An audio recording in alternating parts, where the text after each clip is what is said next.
Good evening. Hope we're live. Yes, we are live. It is time for some Nazi UFOs. It is going to be a banger of a show. Absolutely jam-packed with information. Which button do I hit? Vagina. No, that's the wrong one. Hold on. There we go. Right. 3, 2, 1. Let's do it.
So I'm hearing a lot of people going, I told you so. I've been telling you a long time, I told you so. And it's all to do with this. Experiments to dim the sun will be approved within weeks. Like they haven't been doing that a long time before. Just to prove my point. That it might sound a bit too far-fetched. Let me bring up the world's map, okay? Let's just say they're taking this project seriously, okay? Look at England. Look at this tiny, pathetic country that we're in at the moment. Look at that, okay? So the whole idea is to combat global warming, a phrase I haven't heard in a long time, but it's actually climate change, which is a load of nonsense in my opinion. We're just experiencing weather. Let's just take England. Look at England, right there.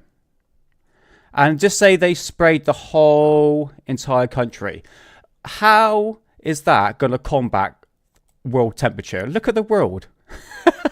Look how pathetic England is compared to the rest of the world. So you're telling me by spraying a country to block the sun out, where we barely get any sun in the first place, is going to combat world temperature? Look at it.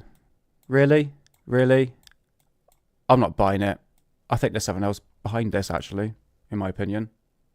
But anyway, nevertheless, ladies and gentlemen, welcome back to Alien Addict, a show where we discuss all things UFOs and aliens and our pursuit to the mysteries of the unexplained. Today is a mega show. It's a topic that is, I was going to say dear to my heart then. I was going steady on Nazi Nick, come on.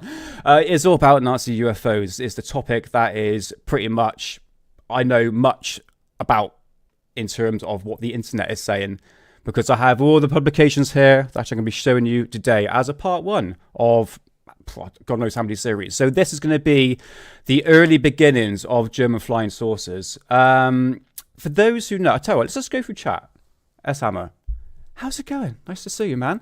Cold Stopper, how's it going, bruv? Rotary, thanks for being here, man. And yeah, thanks for turning up on Hidden Show. We'll talk about that in a minute. Science Evidence Fringe. One True Saxon, this is for you, mate. Mr. T, how's it going? What's we got here? She pop up.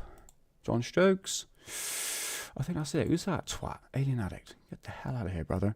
John Scott. I think that's everybody. Yeah, thanks guys for coming on in. I'd say banger of a show. And obviously, Saggy Paw. Thanks for being here, man. Think how happy it would be to make Greta... Oh, mate, honestly, I'm going to hold off my opinions on her. But it's pretty much what the rest of the world is thinking. A bit like a clown show. You are very much right on that terms. Especially in this country of England. It's, yeah, very... unpredictable times. Kind of scary a little bit, but things will work out absolutely fine. I'm sure it will. Just need to get that goblin out of. It doesn't matter what you vote for, really. I think it's the same agenda. But anyway, it's all about German flying saucers. Nazi flying saucers, I should say the word right. And this episode, I'm going to speak nice, slow, and calmly, and speak through my mouth, and not through my nose. Actually, Rotary, by the way, thanks for giving me the advice on this sinus things, which was massive sinus problems a couple of weeks ago, which seems to be cured, I think. Or I just don't know how to speak properly. Anyway, so yeah, what to start? So yeah, first things first. I had to delete last live stream, and that was last Sunday's. It was a 4:20 stream. Hey Rebecca, you made it. How's it going? Nice to see you, darling. Nice to see you. Hope you're well. So yeah, if you weren't there last Sunday, I went live an hour before Hidden Underbelly. I had such a great day. I went out, sun shining was out, trees were about to show their glory as the leaves are starting to come to fruition. I was in such a good mood. I thought, do you know what? I'm going to do a live stream before I go live with Hidden. And so basically, the day after, I've got an email from YouTube saying, we think you broke community guidelines. I'm like, go on. What did I break? And it was to do with the thumbnail. It was a picture. Hey, Mark G, how's it going, man? It was a picture of a alien smoking a joint. Made in Wales, how's it going? Take a deep breath, Nick. Yeah, exactly right. It's nerves, that helps. That's part of the problem, mate. But yeah, it was the alien smoking a joint. But I played the intro of me smoking a joint when I was 18, and I think that's what did it. And I thought, do you know what? As it's not my channel, this is out of curiosity for Ollie, because it's Ollie's channel. Even though he says it's mine, so it's like, look, out of curiosity, I'm going to actually delete it. So, in fact, it's one of the best episodes I actually did. So, it's going to be deep in the archive. I could upload it to Rumble, as it's more safer. Or, I don't know, I tell you what, with Rumble, when I first started, I uploaded Zeitgeist, and I got a copyright strike on Rumble, out of all places. Yeah, so that kind of sucked. But yeah, unfortunately, Jamming Music Man, how's it going, man? You were there for the Hidden show, wasn't it? And my God, I tell you what, if you want to see me absolutely 420 out of my mind, go watch Hidden Underbelly's show, the 420 show, which we did. Flipping hell. I mean, the last 10 minutes I can get like a word in Edgeway, like at the moment. So, but it's one of those things, guys. I want to keep Alien Addict, PC as much as I can. Well, PC, what am I bloody talking about? But I don't want to strike the channel or anything like that. So I thought it's best to remove it. But I might upload it to Rumble at some point. Never know. So today is all about German flying saucers. So with all the information I've got, I've so much information I've put forward today, it's going to be more or less like a presentation. So if the people in chat, if I don't acknowledge you, it's not me doing it on purpose. It's just that I've got so much information to go through. I'm showing you all my publications, all the books, the documents, pretty much a lot of things to talk about German flying saucers. And in a way, I want to go through the beginning and to the end. And I think that's going to be like a 5-part show or something thereof. That's how deep we're going to go in today.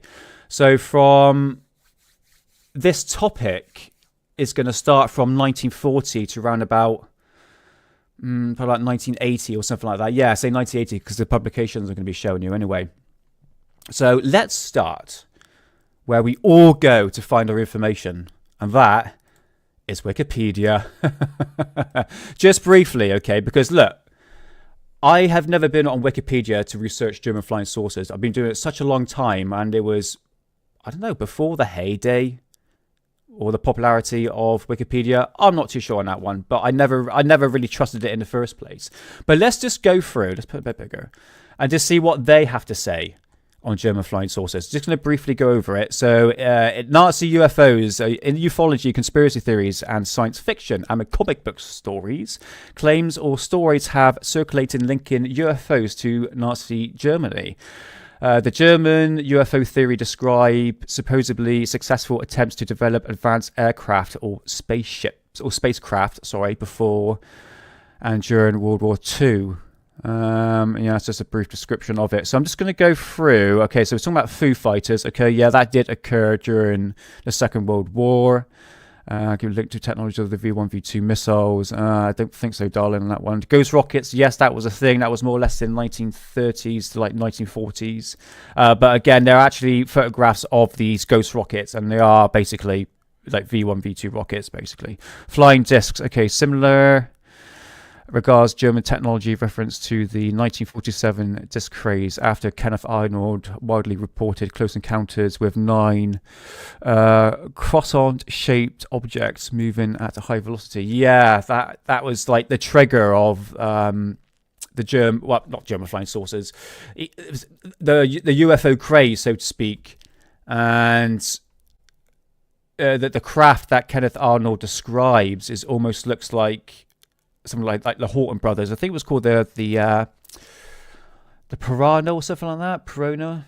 It was an aircraft that looked very similar to what Kenneth Arnold saw.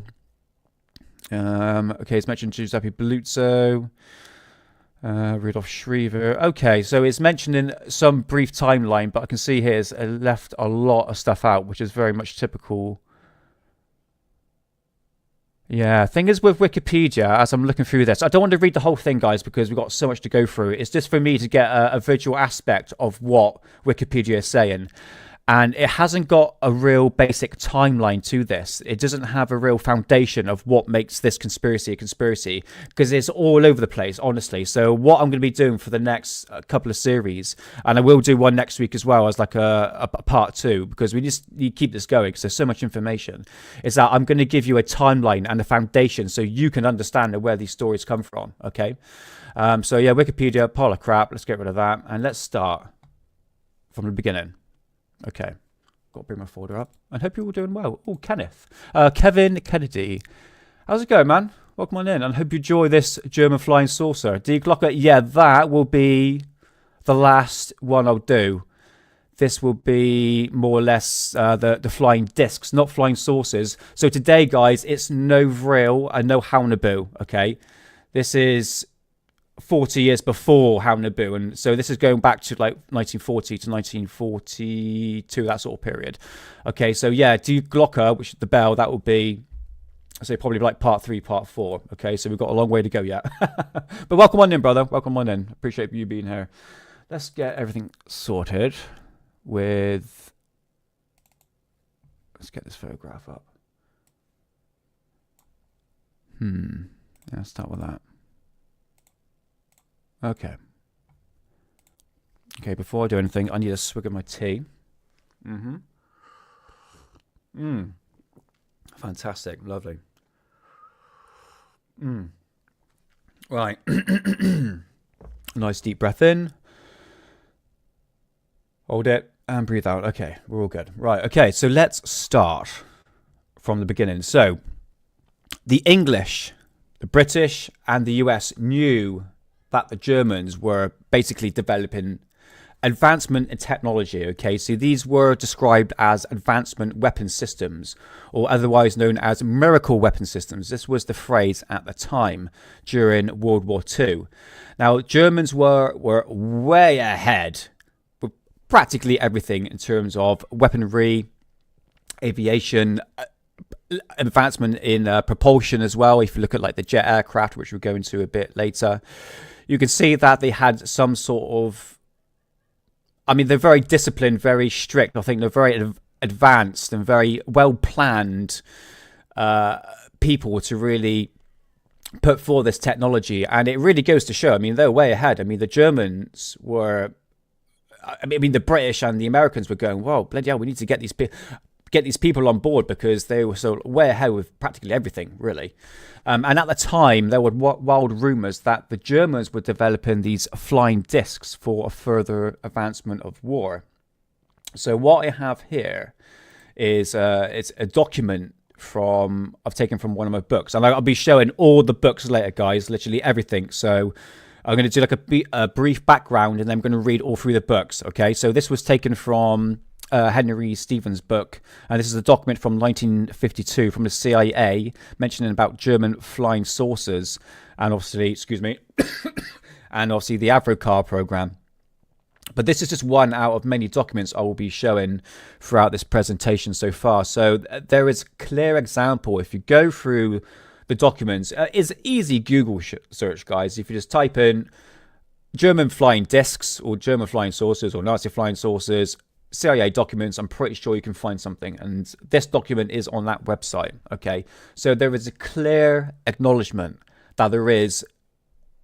The Germans were basically developing something, but I don't think it was like anything anti-gravity as such. I think it's more or less what I'd be talking about today. Dead fish cheese spread. How's it going, man? Nice to see you. And yeah, I hope you're having a good day, bruv. And enjoy some German flying saucers. We're going to go on a deep dive today, brother. Deep dive. So yeah, so clear example that they had, or the acknowledgement that the Germans were developing at least some sort of flying disc. Okay. Let's bring my notes up. So, in terms of information, okay, when it comes to the internet, you're going to get this. If you type in Nazi flying saucers, you're going to get Haunebu, which is this here, which is the anti-gravity side with the gun turret underneath. And here's another example of the real craft here, okay. That is what you're going to primarily find about Nazi flying saucers, okay. But what people don't realize is that there's something a little bit different. Okay, but this is all prime example. We're going to get, that's going to be like a part 3, okay? Or, yeah, probably like a part 3, yeah, because we need to talk about Vril and the story of that. So this is what you will find on the internet, okay, when you type this subject in. But we're going to be talking about this, okay? Before Die Glocke, before Haunebu, Vril Society, you had this. Now, these were turbine-driven aircraft. There were allegedly 3 models built, and just a basic background of what we're talking about here is that we're dealing with a circular craft that had these flexi wings going all the way around, almost like propellers, almost like a supersonic helicopter. And you had a cockpit in the middle, and what will happen is that you'll have jets be mounted on the sides of this craft, and this will spin the fan going all the way around the circumference of the cockpit. Obviously, the cockpit would be stationary, and that's what would create the lift. And these fans can actually adjust, and that can actually go up horizontally. And there's different types of methods of propulsion for this. But this is what we're going to be talking about today, guys. And I think it's quite important because it gets skipped over quite a lot. A lot of people on Twitter don't really know this sort of stuff when they talk about it. Here's just some more artist impressions of it. This is not what it actually looks like. It's just, I say, artist impressions of it. So we'll go through the engineers and scientists that were allegedly involved. Excuse me. Excuse me. So yeah, this is what we are dealing with today. So for me, where did it all start? What got me interested in German flying saucers? Well, back in like 2007, back in music college, I started to get into like UFOs, started researching on it. I started to listen to people like Nick Pope, and I started to realize like, ooh, that's a bit like, I don't think he's like telling the truth in some areas, you know. Yeah, I'll speak about Ollie in a minute, mate. He's on Daily Conspiracy Podcast. He's got a live stream coming up tomorrow, which if I remember, I'll talk about at the end. All right. So for me, the internet at the time was great. 2007-8 was brilliant. You can look at any conspiracy theories. There was no algorithms. There was no restrictions at all. And a lot of people who were into the conspiracy realm back then would say the same thing. It was like the golden era of conspiracy theory research. It was absolutely brilliant. You want to type in chemtrails, boom, chemtrails will come up without the debunk, so to speak. So the internet really got me so far and where these stories come from. So round about 2010, I started buying books, okay? I wanted to find out where these stories come from, if there's any validity to anything. Now, this was taken a couple of years ago, so my collection has got a lot bigger since then. I should have did an advancement one, really. But this goes to show, basically, half the books I've got on this subject. I wanted to go all the way back to find out where these stories come from, and if there's any clarity to anything, and whether or not it can actually trace back like the Vril Society, anti-gravity flying saucers, and just like I said, to understand the real foundation of where these stories come from. And today I'm going to show you the publications that I have around this time period. Okay, it's yeah, go figure. You have to go. I'll have to read the best I can. But for you, like I said, you'll understand where these stories come from. And it's been a learning curve for me. Because the people on the internet will say one thing and I go, well, you probably want to look at this because what you're saying doesn't really make sense. Where did these stories come from? And a lot of people don't really know. So today would be a good learning curve. And I don't want to be one of those snobby pricks to say, well, I know this subject, but why don't people listen to me? It's like, look, I'm not that type of person. I'm 50-50 when it comes to research. I'm I'm skeptical a lot with anything that comes forward with information. I want to know where these stories come from. Why am I receiving it? I think that has to be taken into consideration when you're dealing with research, okay? So this just goes to show the books I've got, okay? So yeah, if I just go back before we get to Viktor. Yeah, we'll start from there. I think I've got everything in order. Okay. So yeah, I think 3 things, if you're doing any sort of research into any sort of conspiracies, because it is a conspiracy what we're dealing with here. Oh my God, my throat. Yeah, really sorry guys. Woo. 3 things, okay? Where are these stories coming from? What reliable source are contributed to these stories? Who's given out these stories, and why am I getting these stories? I think like those 4 things, like how, what, and why, basically. In any research, you need to ask that question to yourself, okay? I need some sort of clarity because remember the phrase, guys, trust me, bros. That's always, it's just a bunch of trust me, bros. This is ufology. Corbell, Corbell. Corbell, 1977. How's it going, man? Welcome on in. So yeah, so this is going to be a deep dive into what I've basically got, okay? And it's going to go absolutely balls deep. Now, Viktor Schauberger, let's start off from the beginning, okay? We've talked about Viktor Schauberger before. It was the live stream I did called... what was it called?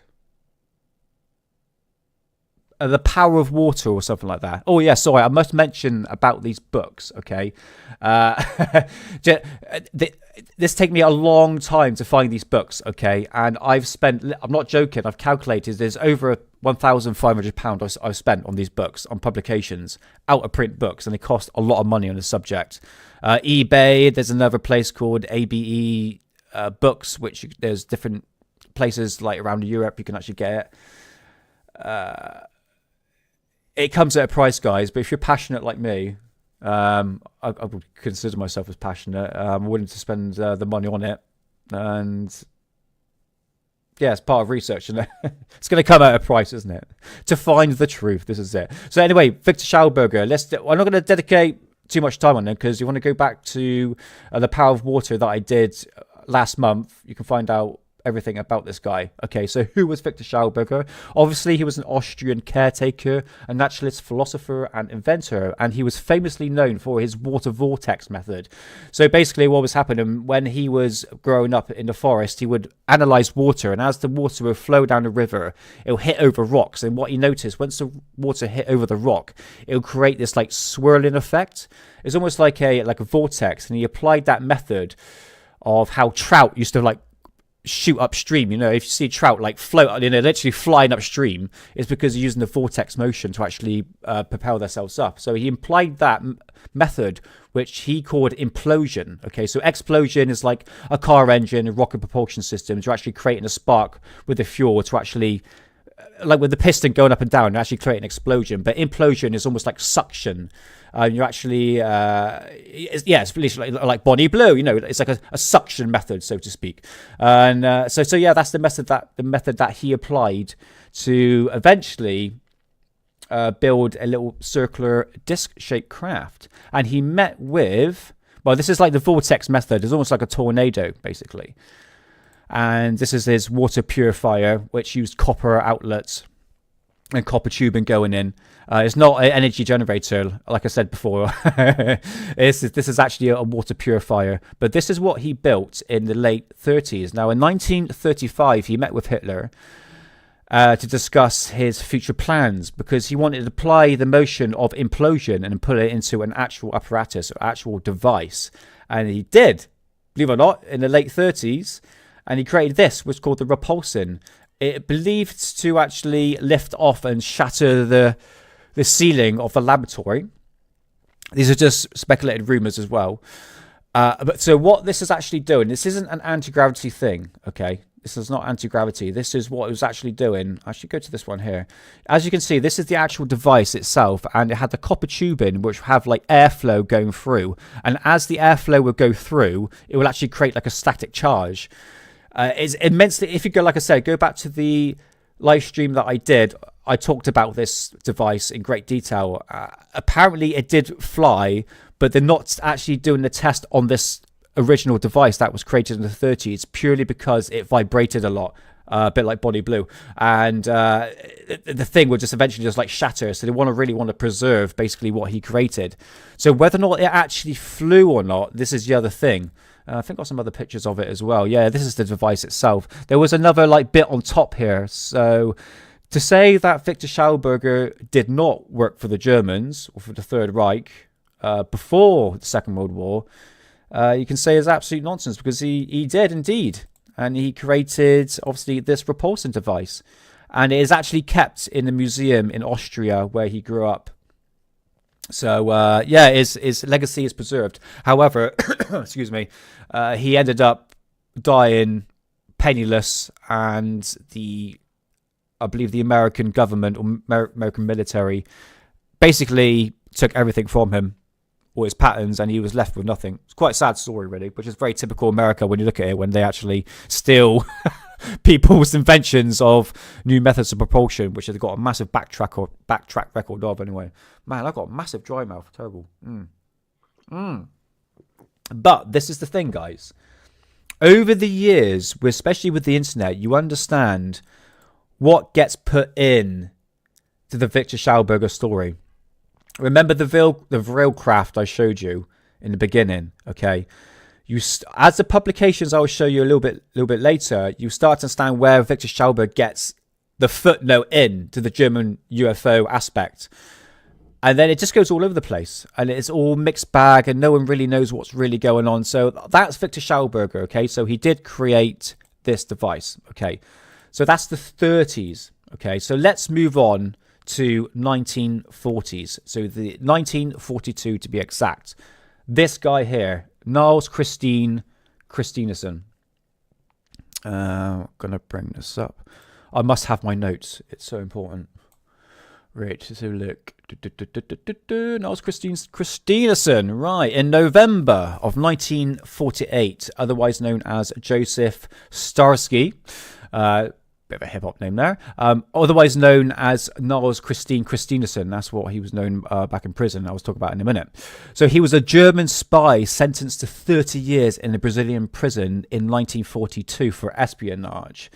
He claims to be involved in the development of a wartime flying project. Okay, from his jail cell, he told the newspapers, which was called Diario Dino, that in 1939 and in 1940, Niles claims to work with engineers Warner and Wickman. We'll get to them in a minute. Niles made an offer to the Brazilian government that he could build this flying saucer or a new type of propulsion system, and the project will cost around about 4,000 euros, which is in today's money, I think it's about like 4 million, okay? At the time, he was being interviewed by the Brazilian newspaper, and I believe that he was just putting these stories out there just to bid for his freedom, okay?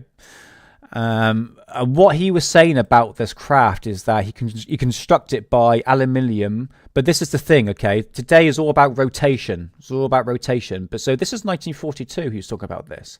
So he was saying that the whole flying disc would be constructed out of aluminium, and it will be a rotating around itself and finally powered by a diesel engine. Okay, so it's that rotation motion. Okay, this is all like, trust me bros, at this time period. Okay, I think I've got an actual newspaper article here. Yep, here it is from the Italian newspaper. Again, I'm backing it up with sources, guys. You want sources, you want I'm doing the best I can, and this is what I'm going to show you today.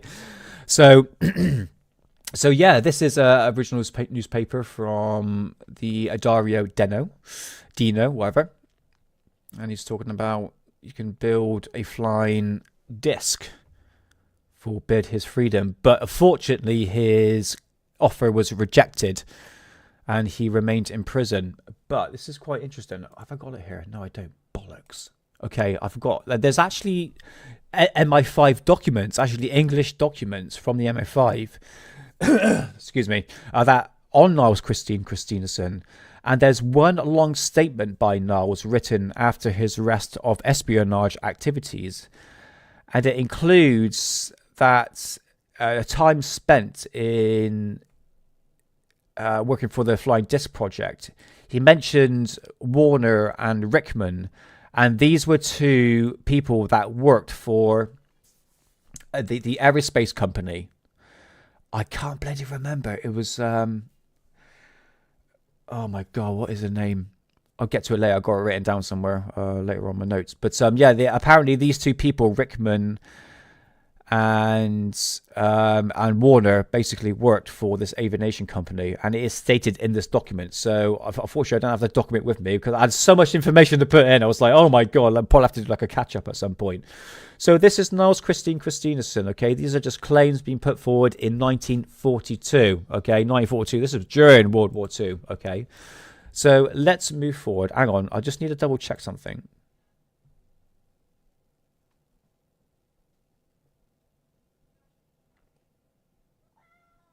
Did you hear that? It's my cat meowing.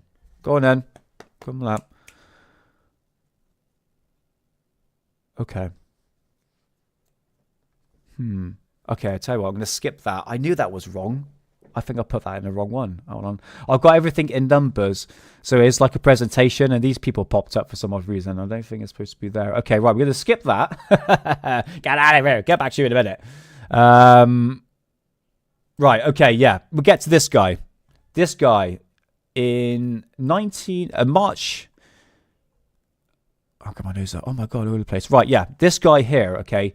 So so we move over to the 1950s. So 1942, you had Nils Christensen said that he worked for a flying disc project and that he can actually build a flying disc for the Brazilians to bid his freedom out of prison, okay. So if we skip forward to 1950, specifically the 25th of March 1950, you make mind up what you're doing. And this guy here, Giuseppe Belluzzo, was a politician for the Mussolini regime, so obviously he was Italian. And he won his studies for hydraulic turbines in 1899, going all the way back there. And he was a full professor of construction and thermal hydraulic engines at his Alma... oh my god, I can't even say that. But he basically worked for a university in the 1930s, so he's quite very high up as a professor. But he was also a politician later on in life.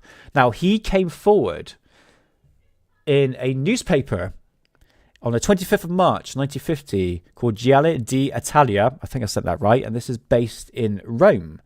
And Giuseppe Belluzzo claims that he designed a flying disc, but the Germans perfected it, okay? This is the original newspaper right here, okay?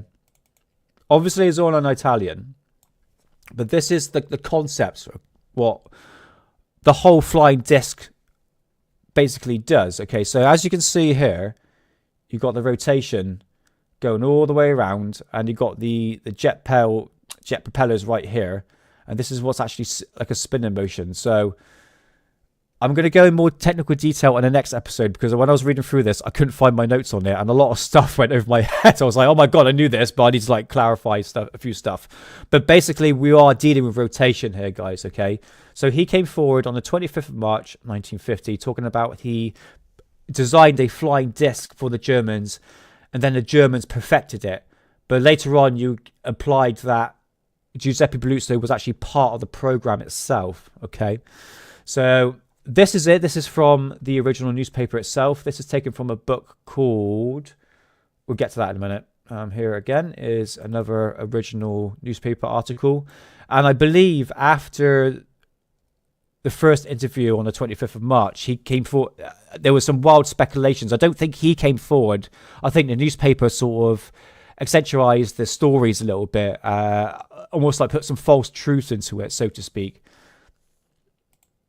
Again, there's another one as well. Yeah, so this was taken on the 2nd of April 1950. So they are continuing with the stories, but they didn't necessarily spoke to Giuseppe Belluzzo about this. Okay, so that is Giuseppe Belluzzo, who came forward on the 25th of March 1950.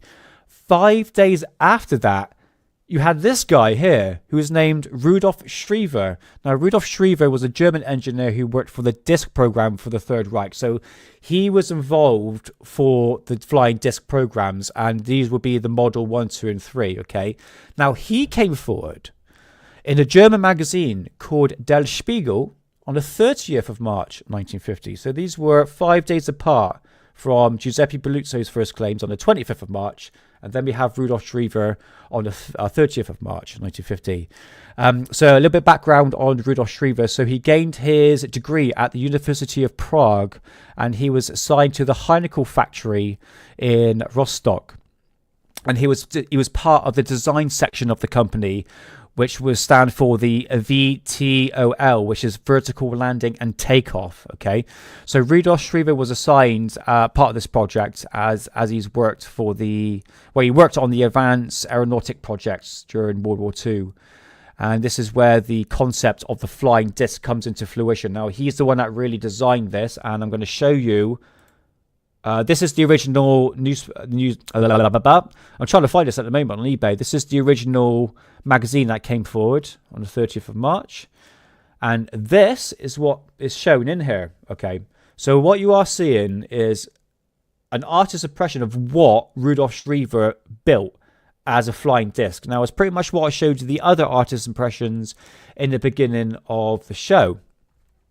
And there are different words for this. They're otherwise known as the flying gyro, or the Flugkreiser is another word for it as a German term. But what we are dealing with here, now ignore the guy standing up, okay? Obviously, he's going to be sat down. Again, we have the circular fan propellers going all the way around. And right here, you have the jet engines, which was mounted underneath, and that what spin the craft itself. And underneath, you had the propulsion system to actually propel, to actually propel the craft forward, okay? So that is the basic concept of these flying discs. Now, these discs, I tell you, should I get that in a bit, actually? No, as is in my notes, I might as well talk it now. Yeah, it would make sense to describe this. Yeah, so basically in 1941, this is where Rudolf Schriever was in the design section to actually create this craft. They did like some small model experiments first of all, but then eventually they went to full scale, and that was tested on 1942. That was the first test that actually began, and this coincide for what Giuseppe Belluzzo was saying, that the first flying disc. No, sorry, that would be George Klein. But Giuseppe Belluzzo did say in 1942 where the first test actually began, which was this first model here. So this was like I said, it was a disc-shaped craft propelled by rotating blades, similar to the BMW Focalrad, the flywheel, so to speak. His designs used a 4 small engine attachment of rotated blades to achieve lift, with a report assistant rate of 100 meters per second, and it can travel around about apparently 500 miles an hour. Now, apparently, this craft was around about 49 feet, about 50 meters in diameter. First test, like I said, was in 1942. Obviously, depends on what God, my throat. Depends on what sources of information you come across. Excuse me, I've got to drink something. My mouth is like extremely dry. But there's a problem with this. With the first model that was built.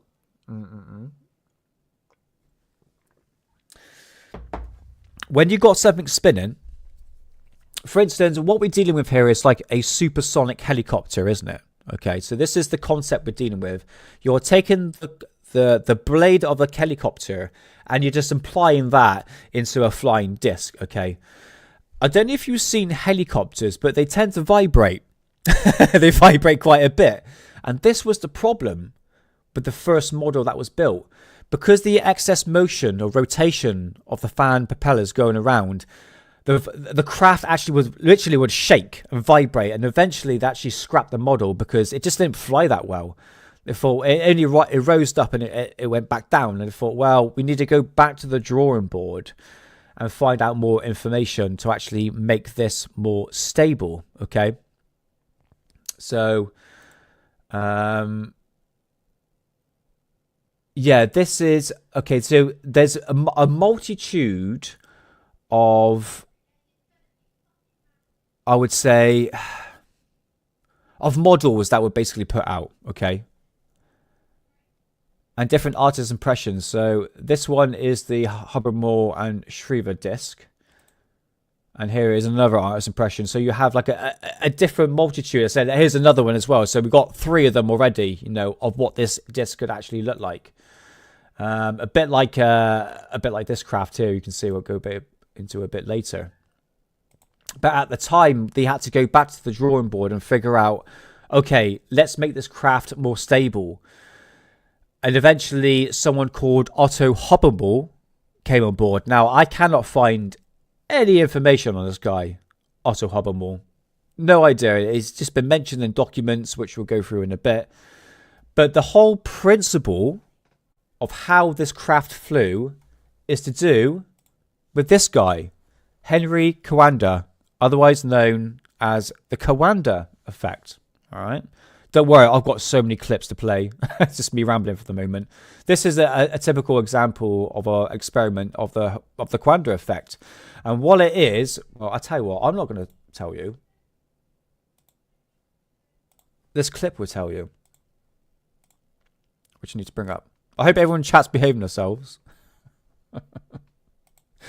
So sorry guys, I haven't checked on chat. I've got like 3 things to deal with at once, but I will get back to it ASAP. I'll just get this bit out of the way and I'll check out on chat. So basically, Coanda effect is I'll tell you what.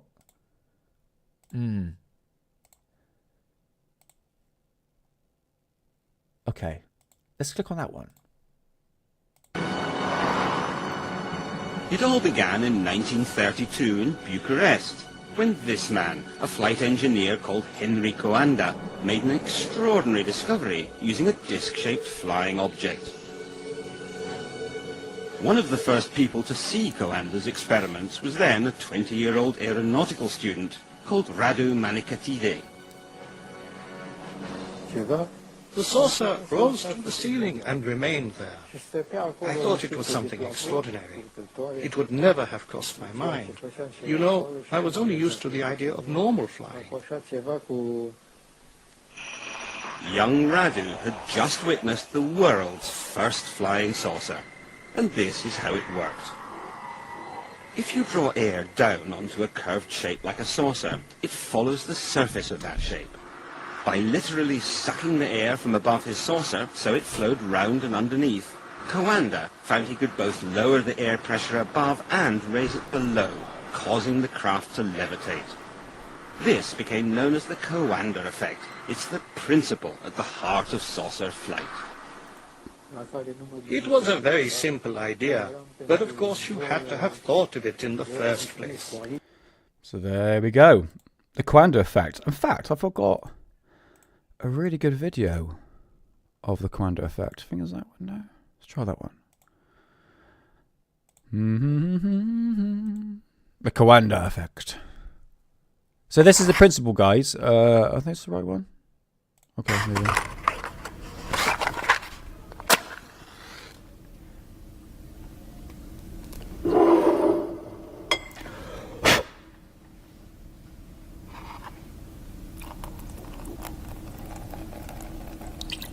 You see, you're spilling everywhere, bruv. What do these 2 things have in common? The Coanda effect. We can use our Schlieren optics setup to actually see how the air flows past an object. Here's a cylinder, cardboard cylinder, and my source of air is going to be simply a hairdryer. And as I bring the hairdryer closer and closer, you see the flow of air is straight, but when it is close to the object itself, the air gets deflected downward. It follows the contour of the cylindrical object. When it's far away, it goes straight. This is true for any object. So yeah, that's it, guys, really. So what you're doing, you're really drawing suction down onto the craft itself, and it will actually go underneath and it will actually propel the craft, basically levitate it. So that is called the Coanda effect. Sorry if it bores you. I'm just really trying to explain, what these methods are, because a bit like the deglocker what I explained, I didn't explain anything how it actually worked at all. It's just like the compounds of how it worked. But yeah, this is what the Coanda effect is. Okay, so this is basically the principle of what these flying discs were actually doing. So let's get back to the photographs. So they have the Coanda effect. Okay, so what are these flying discs? Okay, because it wasn't just one model or two. There's actually 3 of them at the time. Here are some artist impressions for over the years of what Rudolf Schriever and Otto Hubelmore, because Otto Hubelmore came in for the second model, because the first one vibrated so much, it was a bit like a blow-up doll of Bonnie Blue, and they managed to build a second one to hopefully actually get rid of, I know 4 people found that funny, especially one person, basically, to get the second model not to vibrate like Bonnie Blue, but it had the same principle. Okay, I think they enlarged the model itself to eventually, so here it is. Okay, Model 1, which was built by Schriever, and his Model 2, and this is Schriever and Otto Hubelmore. Okay, so it's pretty much the same craft. Now what we have here, we have obviously that's the exhaust of the propulsion system to actually propel the craft forward. Okay, but they started to notice it was very unstable, so they thought, right, okay, we need to go back to the drawing board. And this is where you get story of Giuseppe Belluzzo. Remember the first Italian scientist I told you about? He starts to come into fruition, and you can see his name there: Belluzzo, Schriever, Mithe, and they would be obviously Hubelmore. So there was another engineer that came forward named Richard Mithe, and we have 4 scientists in total, which are here. Okay, so to the left we have Rudolf Schriever, to the right we have Richard Mithe, down below we have Giuseppe Belluzzo, and the question mark we have the Riddler. No, only joking. His name's Otto Hubelmore. Can't really find any pictures of that. So these are the scientists involved at that time. These are the stories that they're based around. Okay, so all 4 scientists got together and thought, right, let's scrap this idea of a propeller of a craft, a craft a bit like a supersonic helicopter, and let's use jets. Because remember, the V1 and V2 rocket were extremely advanced, and they were literally going from Germany to England. I'm not joking, this is how advanced they were. So they thought, well, sod that, let's scrap this idea.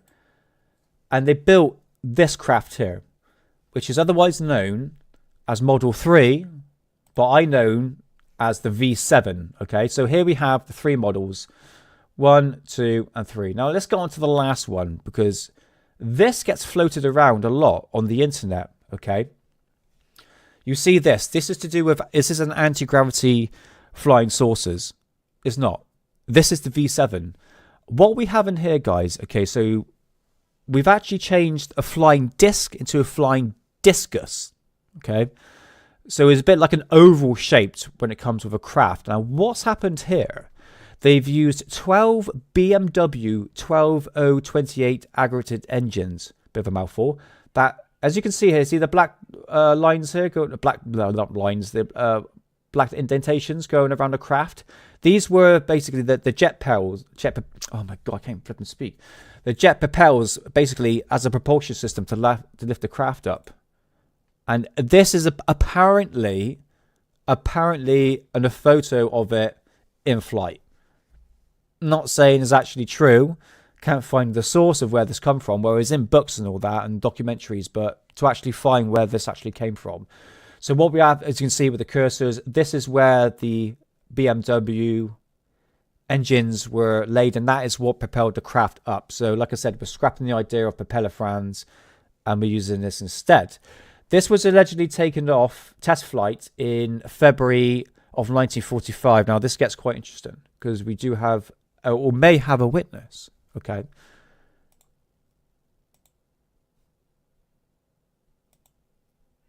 Okay. Yeah. So if you do see this on the internet and they go, oh no, that's anti-gravity flying saucer. No, it's not. That is called the V7. Okay. And it was using basically the same propulsion systems as a V1, V2 rocket. Okay. No, it's the same rocket. I do apologize. It's the same propulsion systems as the the Heinkel jet. The Heinkel jet fighters. We'll get to that in a minute. I'll show you the jets, what they used for that. So yeah, this is apparently a photograph from 1947. 1945. I do apologize. And like I said, here are the engineers involved with that. Hold on, I just got to check one thing.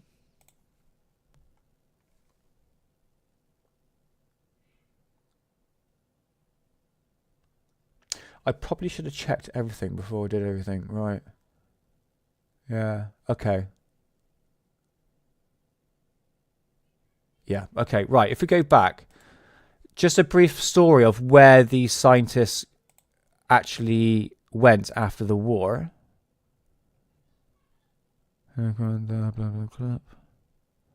Sorry, guys. 2 seconds. First.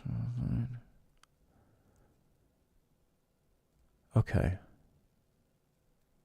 Right, okay, so yeah, what happened to the engineers after the war? So to the left, Rudolf Schriever, he claims his plans were stolen by the Soviets or the Russians in 1948, as he was still in Germany, Prague at the time, because this is where they were test flying the flying discs. I should have mentioned that.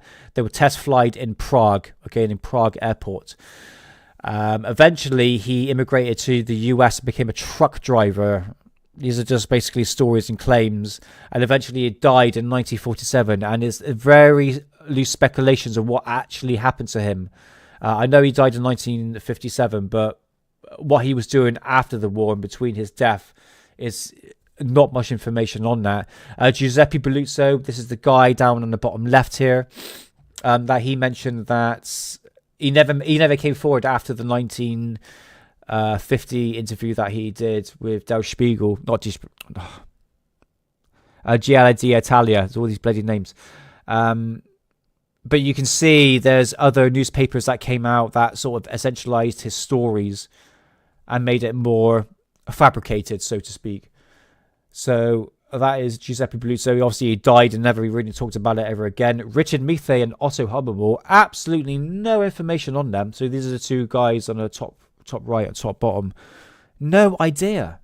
I have absolutely no idea where these alleged scientists, it just seems to be a bunch of, trust me bros and stories that have been put into books. So, it's...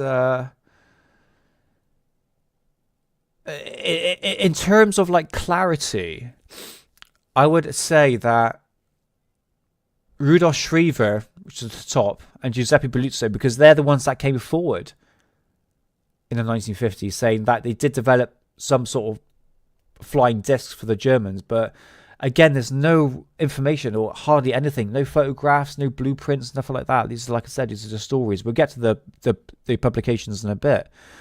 So yeah, that's what happened after the war, really.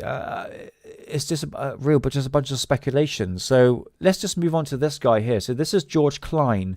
Straight after the war, he came forward in a newspaper in Hamburg, and he was saying that he was part of the flying disc program in World War II, and he's saying that the first flying disc flew in 1945. But we had other reports saying from Rudolf Schriever and Giuseppe Belluzzo that the first flying disc actually took off in 1942. So again, we have some speculation there. But George Klein came forward in the 50s, and eventually he was interviewed by the CIA. And like I said, this is what I showed you earlier. In 1952, this is an actual document right here from the CIA. You can pull it up from the CIA website. And it says here, flying saucers have been known to be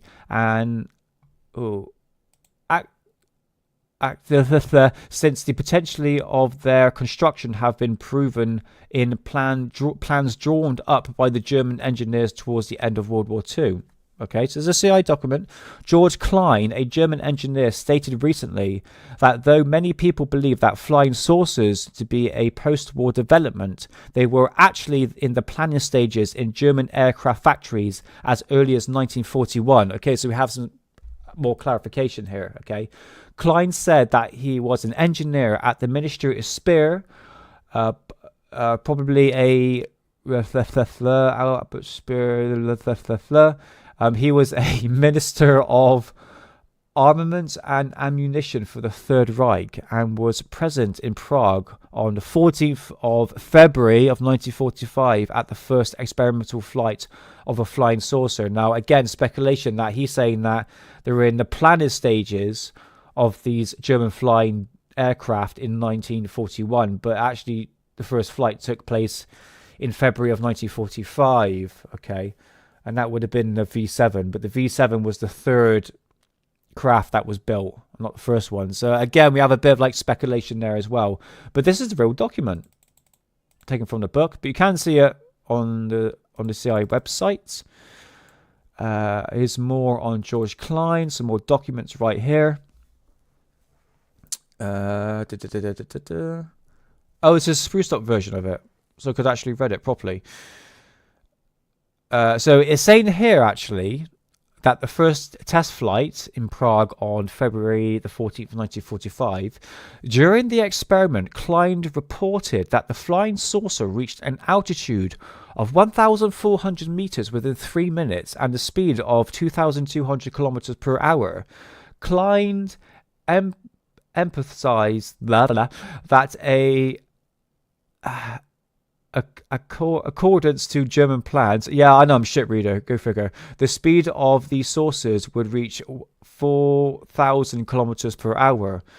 One difficulty, according to Klein, was the problem of obtaining the materials to be used for the construction of the saucer.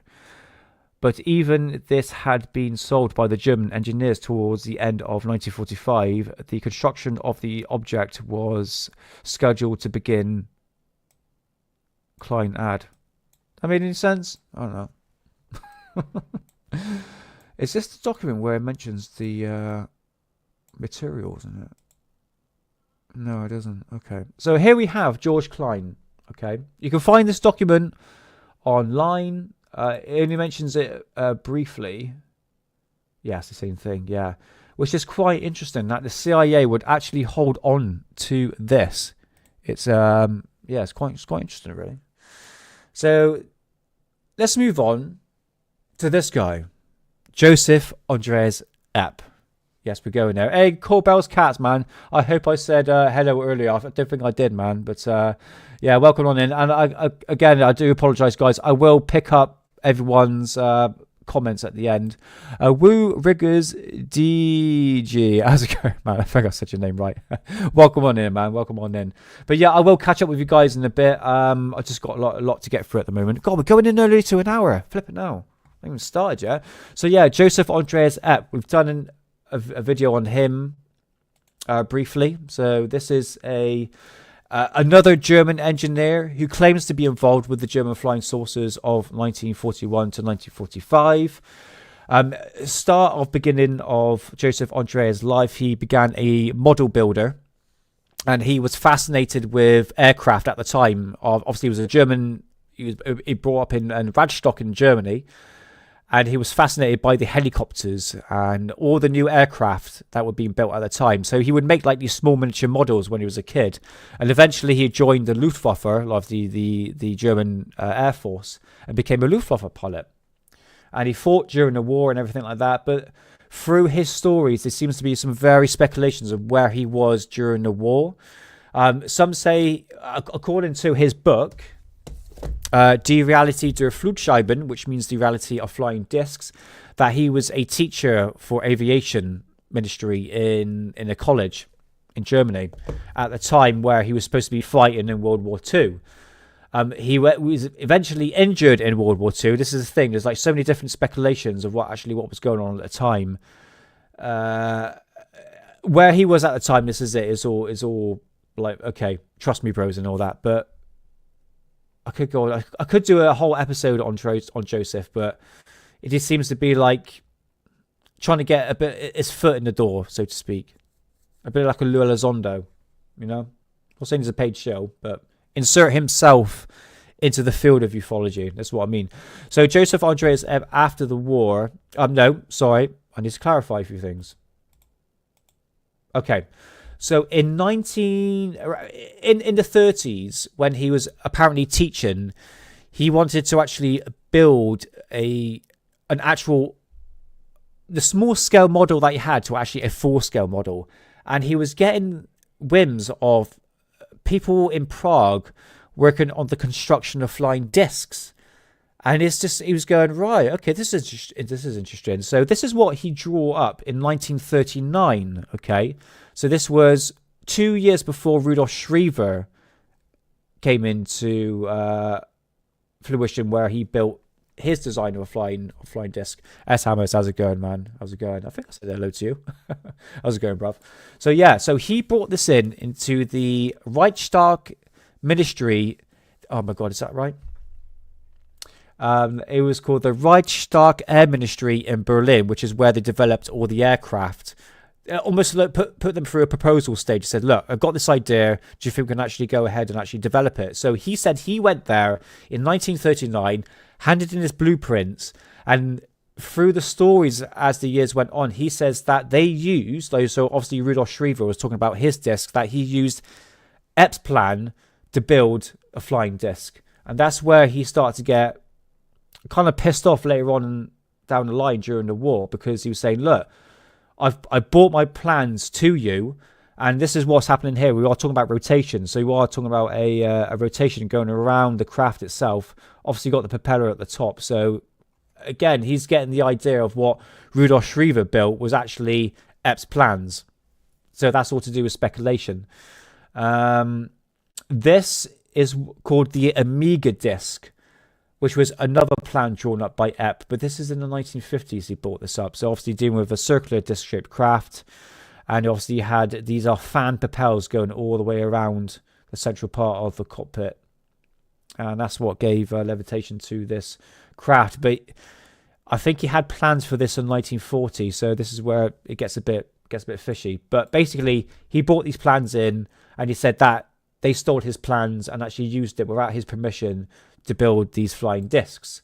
And this is where the concept comes from. Okay, so this is called the Fuck Wolf. I think it's called the Fuck Wolf. I'm being hit on a good chuckle about this. Yeah, the Fuck Wolf 19, I think. And this is basically the concept where Joseph Andreas Epp got his idea from. It's basically a spinning propeller blade. And that goes for the same as the German flying saucers, the flying discs, sorry, of what I've been showing. It's the same concept, you know. It's just a supersonic helicopter. This was the first helicopter called the Fuck Wolf. Yeah, it's a bit of fun, isn't it? Science evidence fridge. So that body boomerloid. Right, so yeah. This is it. This is what he put forward in 1939. This is his Amiga disc, and this is the V7. So he's saying, no, you stole my plans again to create this flying disc. But what I found out, this was developed in the 1950s, and obviously this was developed in 1945. So again, there's a lot of lies coming into this. Obviously, I mentioned this before. I tell you what, let's play the clip. Let's just get the clip out of the way of Epp himself talking about what he saw in Prague in 1945. So I think I'll talk a bit of backstory of what this clip is. I have shown this clip before. So Andreas Epp, who I'm about to show you here, he said that he took his plans into the Reichsministry in Berlin, and they used his plans without permission to build the Schriever disc, okay? And he knew that they were developing flying discs in Prague. So one day in 1945, he says, do you know what? I'm pissed off this. I'm fed up. I'm going to find those flying discs, and I'm going to find out where it is, and I'm going to at least get some clarity of what actually is going on. Let's listen to what he has to say. Metal flying saucers, like the RFC-7. Might go nasally again. Maybe get some spray. Wir haben Transporte gemacht, auch vom Kampfgeschwader 26. Und zwar haben wir Torpedo geholt von Kiel, heute now. The 26th Fighter Squadron had been ordered to fly from Kiel to Norway in order to resupply the 30 Fighter Squadron, the Bamba Command. On the return flight to Hamburg, I took a model of my aircraft design with me, and taking advantage of the opportunity, actually had it forwarded to Ernst Udet in the Reichsministry in Berlin. Zum Reichsluftfahrtministerium nach Berlin an Udet. Udet hat dieses Modell weitergegeben an Peenemünde. Udet passed this model on to the research establishment in Peenemünde, where tests were later carried out.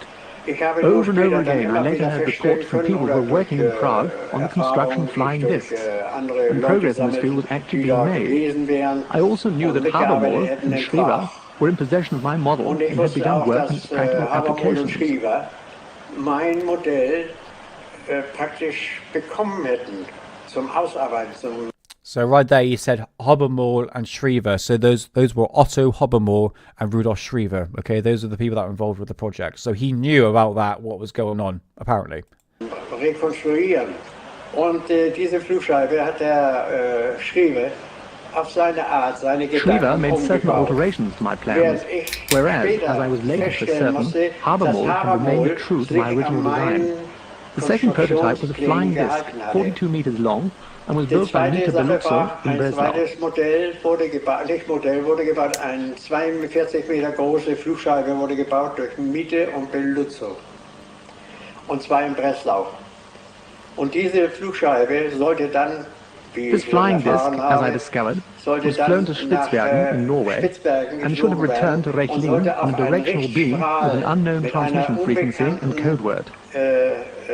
Sendeskala, eine Nummer für den Sender, nicht, was überhaupt gar nicht benutzt wurde von anderen, sollte auf diesen Richtstrahl However, die Flugscheibe due to a bad nach landing in Rechlin Spitzbergen, zurückfliegen. it was damaged Sie ist aber bei der and was Landung in unable to complete the Spitzbergen return flight so home. zerstört worden, weil die ist heftig abgestoßen und konnte dann Listen nicht to mehr this. zurückfliegen. Listen. Der After wurde that, festgefangen I drove außerhalb into the von hills Prag, just outside in Prague, die Berge, where the secret testing ground was supposed to have been located. I had my Leica A camera with me when suddenly I saw und such a flying plötzlich habe ich saucer. dann so eine Flugscheibe gesehen. I was wounded at the Und time, das war so I know that it was im, November, December, November, although the Dezember. test flight was not due to take place Und until im the following Februar waren February. die eigentlichen Someone had made an Testflüge, aber das unscheduled waren test flight, Probenflüge, die man and this is gemacht what hat. I saw Und coming ich sah towards so me. etwas It had no ankommen. wings, Das waren keine absolutely none. Tragflächen, gar nichts. Ich habe I took a photo and wound on the und film, weiter but it was transportiert. already Nochmal, directly da war over es aber schon me. über mir. Then I took a Habe ich second dann photo, das Foto and I could gemacht. see that it was a flying So gyroscope, schnell a war flying das und habe saucer. gesehen, dass es ein Flugkreisel war. Eine Flugscheibe. So there we go. Okay. So what he says, as he was he was driving to Prague airport, to find out where the testing ground was supposed to be located. And he had his camera with him. And he was like, "Stand in the sky." And he took this. Obviously, I showed this before. He took this flying saucer. So is that the V7? Because there were claims that the first test flight of the V7 was in February of 1945. And unfortunately, the description down on the bottom that I've cut out talks about that this photograph was taken in February of 1945. So we have some sort of correlation right there. Problem is with that photograph is in a book called UFO'S Photographs Volume 1. And right here it says this photograph was taken on the 29th of August 1962 in Italy. But we have Joseph Andreas Epp, a real photograph right here that was in the documentary. But it's in this book right here in the 1980s, 1985. So here are the two photographs. Let's put this a bit like that. There we go. Okay, so yeah. So to the left, this is Joseph Andreas Epp photograph, and to the right, this is in a book called UFO Photographs Volume 1, which was in 1985. They're both the same photograph. Okay, I've talked about this on another show, so you can take that for what it's worth. But Joseph Andreas Epp, according to his testimony, he's actually taken the original photograph, which is right here. Okay, just saying, just putting out there. When was the interview? Envis Fringe. That was taken in 1990. Oh. Joseph Andreas Epp died in 1997, and that was in UFO Secrets of the Third Reich. That came out in 1992, or maybe 1994. Okay, I think it's 1994. I've got 5 copies of the VHS tapes. I know I'm sad. I know it's not. I think it's 1994. Because he died in 1997. So again, here we go. That is just a story of Joseph Andreas Epp, who, again, tragically died with nothing and became a bit of a miserable bastard near the end of his life. But he always claimed that his plans were stolen, and they used his plans to develop these flying discs. However, if you look at interviews with Joseph Andreas Epp in the 90s, you can see he has a lot of publications that I have on German flying saucers. Okay, so then you go, well, he knows like the foundation, he knows the story, so he could have inserted himself in. This is what I mean. It's like you get people that insert themselves into Nazi flying saucers, or any like in ufology in general. But that basically, I think that's what he did. He just sort of just ride the grift, so to speak. So this is called Ernest Heinkel, who worked for the Heinkel factory. He owned a Heinkel factory. And he was the one that developed this. These were like the jet-propelled aircraft that was used. I can't remember what these were called. But these are the engines that we used for the V7. Remember that disc-shaped aircraft, the V7, that took off in 1945? This were the sort of engines that we used from the BMW factory. So yeah, I should have put that a bit earlier. But yeah, here again, this is the first model of the Schriever disc. Again, these were pretty much unsuccessful, and there is no visible data, blueprints, or even photographs, just testimonies and claims. Welcome to ufology. Scientists involved with the flight. See, I got that wrong. That you should have been earlier. Where the hell were you? That's just me being an idiot and a retard. Yeah, okay. I think I screwed this up. Right, okay. So yeah, scientists involved. Let's just go through the many different artist impressions of these flying discs. So what we have here, we have the Schriever disc. Looks completely different, doesn't it? This is a book from the 80s. We'll go through this in a minute. We have and then you start to have Schriever and Hubble obviously having their disc, and then Giuseppe Belluzzo and Richard Metheny making their own disc. And so, whoa, what's going on here? So it's taken from pretty much the same basic concept.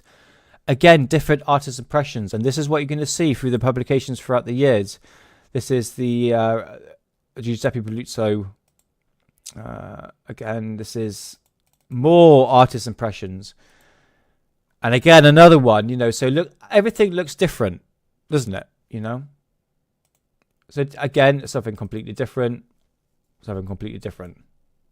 What happened to the scientists and the engineers? It should have been Oh yeah, no, was that one? Yeah, I don't think I went through it properly. Yeah, so what happened? Obviously, we're talking about Rudolf Schriever. He died in 1947. Giuseppe Belluzzo died in the 50s as well. Richard Metheny, even though there is no... Hey, 12 feet tall, how's it going, man? How's it going? Hope you're all well. So yeah, Richard Metheny claims, or there are claims that he deported into America to work on this. The Avrocar program, the AV9 Avrocar program. This was developed flew in 1959, okay? And I believe, personally, guys, looking through the stories of what the American government, and especially the intelligence agency, and even like people in the military, what the Germans were actually developing, something to do with flying saucers, and the concept of rotation obviously came through newspaper articles and magazines from 1950. Remember, we're talking about Giuseppe Belluzzo and Rudolf Schriever. So there's a whim of what they potentially were doing during the Second World War, what the Germans were doing in the Second World War. So I think Canada, this was developed in Canada, okay? Obviously it says US Air Force and Army here, but this was developed in Canada. And I think they probably stole some of the concept of what they're actually developing and applied it to this. Now, this is the most useless thing I've ever seen in my life. Hold on, wait a minute. Yeah, so that, it basically hovered the Avrocar. It just, I've got a video of it. Let's put that, Avrocar. And that, my friend, the Avrocar, which I'm about to show you right here. Yeah, go on then, just play this. We've got to show some videos. And it's this right here. So yeah, this is the Avrocar, which used a single jet engine, propellant engine in the middle. And this is what it did. It just bobbed up and down. Canadian scientists and engineers were pioneers in the field of vertical takeoff and landing aircraft. Their contributions would pave the way for future projects and excite the imaginations of millions. But perhaps none have captured imaginations more than the VZ-9 Avrocar, Canada's first attempt at VTOL flight. Preliminary design work for the Avrocar was started in 1952. Yeah, I know, right? It was unlike any other aircraft in the sky or under development. The Avrocar was a flying saucer powered by 3 turbojets. The unusual shape of the aircraft comes from the accommodation of previously untried aerodynamic principles. The concept began as a late 1940s study into new designs for engine compressors by influential Avro engineer Jack Frost. Going down the shop, get some fags Frost left. decided to connect multiple engines together with a common compressor fan called a turbo rotor. This would allow the engines to work efficiently in all flight regimes and increase the overall thrust in a way similar to today's turbofan engines. In addition to this, he wanted to apply a newly emerging aerodynamic principle. So it's a bit like the Coanda effect, isn't it? Where you're drawing air down as through a current. So it's taken the same principle, but I believe, well, we'll get to what the Avrocar was supposed to look like. Right. Called the Coanda effect. There you go, Coanda effect. It was thought that lift could be increased by sticking the exhaust airflow onto convex portions of the fuselage. Yeah, we talked about that, right? Right, let me show you what the Avrocar program was supposed to look like. But you get the idea what it basically did. It bobbed up and down. Millions. It just, yeah, quite pathetic, really, in my opinion. All right. But let me show you through books and illustrations what the Avrocar was supposed to look like. It's supposed to look like that. All right. And that. Completely different. Absolutely completely different program. So, hey Moody, how's it going, man? Rumours has it the Avrocar was actually a cover project done in Canada to cover up the success of the US project US project 171794. But who knows? I'm not too sure now. I'm going to Google that now. US project 1794. US. Was that just me being a retard? Project 1794. Vertical line takeoff. What's that? Yeah. Oh, is that the same thing then? Okay. Well. Yeah, I think you're on there with a good point there, Moody, because, like I mentioned, the Avrocar just bobbed up and down, and I think this is one way to say to the public, look, these flying saucers don't do shit. We've built one and you can clearly see it don't do anything, so just chill and relax. But if you actually look through, which I will do in a minute when I look for the publications, the Avrocar looked completely different. That is what the Avrocar is supposed to look like, a flipping flying saucer flying through the air. Do you know what I mean? So in one respect, Moody, you are right. I think it is a cover project just to say to the public, look, these things, don't really do anything. If we did design one, here's living proof of it. But in fact, you got something else on top of this. So those are the original US design pictures. Yeah, this is it. I'm going to be showing publications in a minute, guys. All the publications I got. My God, how long are we going to have? Woo! All right, okay. Man, this is going to be a long episode. I might have to break this up. I've got work in the morning, guys, and a Sunday. No. So yeah, Moody, you are right. This is the Avrocar, what it's supposed to look like, completely different. Hey, Mysterion. None of it makes sense. The William X jet worked, and the turbines could easily power a saucer. Yeah, if it was big enough. But we can see by the Avrocar, it was such a pathetic little thing, a little rotary blade in the middle. Again, complete psyop, in my opinion. That is another artist impression which we'll get to of the Avrocar. I think this is one that is pretty much later on in life. This is... What's that doing now? Okay, well, I'll just read this one. This is Loot into Fill Propulsion Flying Saucers. And this is a document that was taken in, I think it says there, November the 13th, 1957. November the 7th, 1957. And unidentified flying objects. Obviously, a lot of stuff is blanked out here.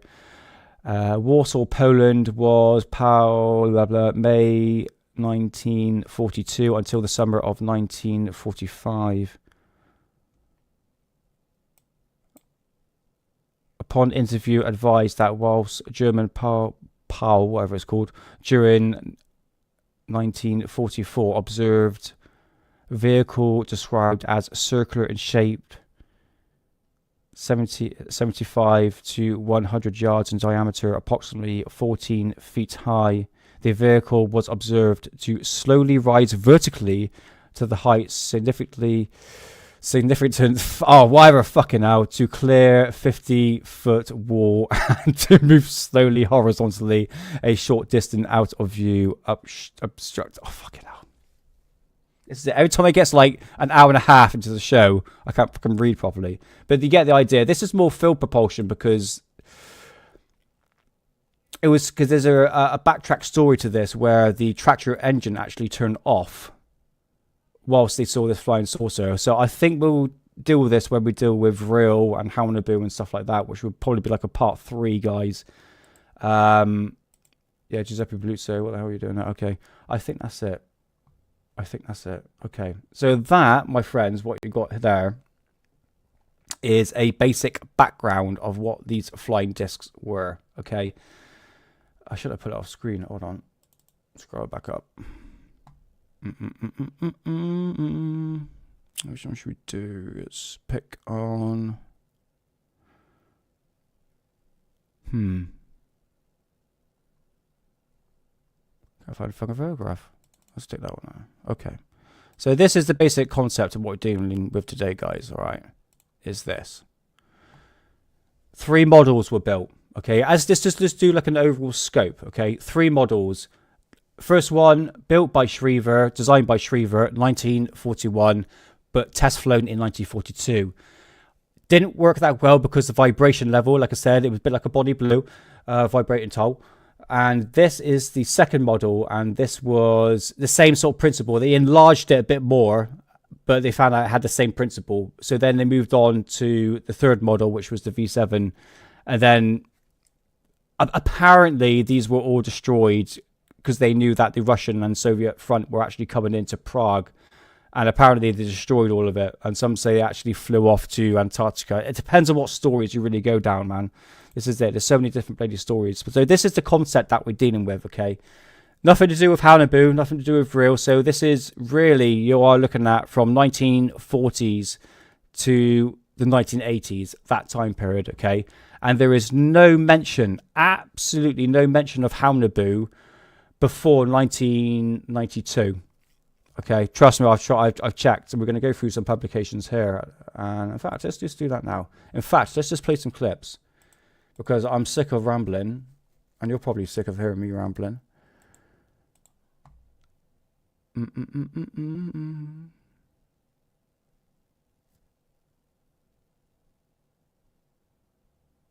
Okay, we're done.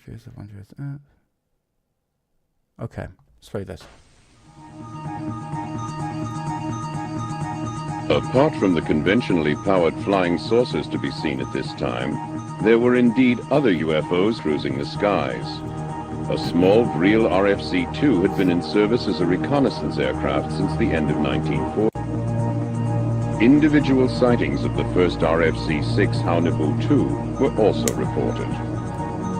That's later on. There we go. In July 1941, work began on this Schriever Habermol flying gyroscope, a jet-propelled vertical takeoff light aircraft. Hey Benjamin, how's it going, bruv? By the end of 1942, the first practical tests could begin.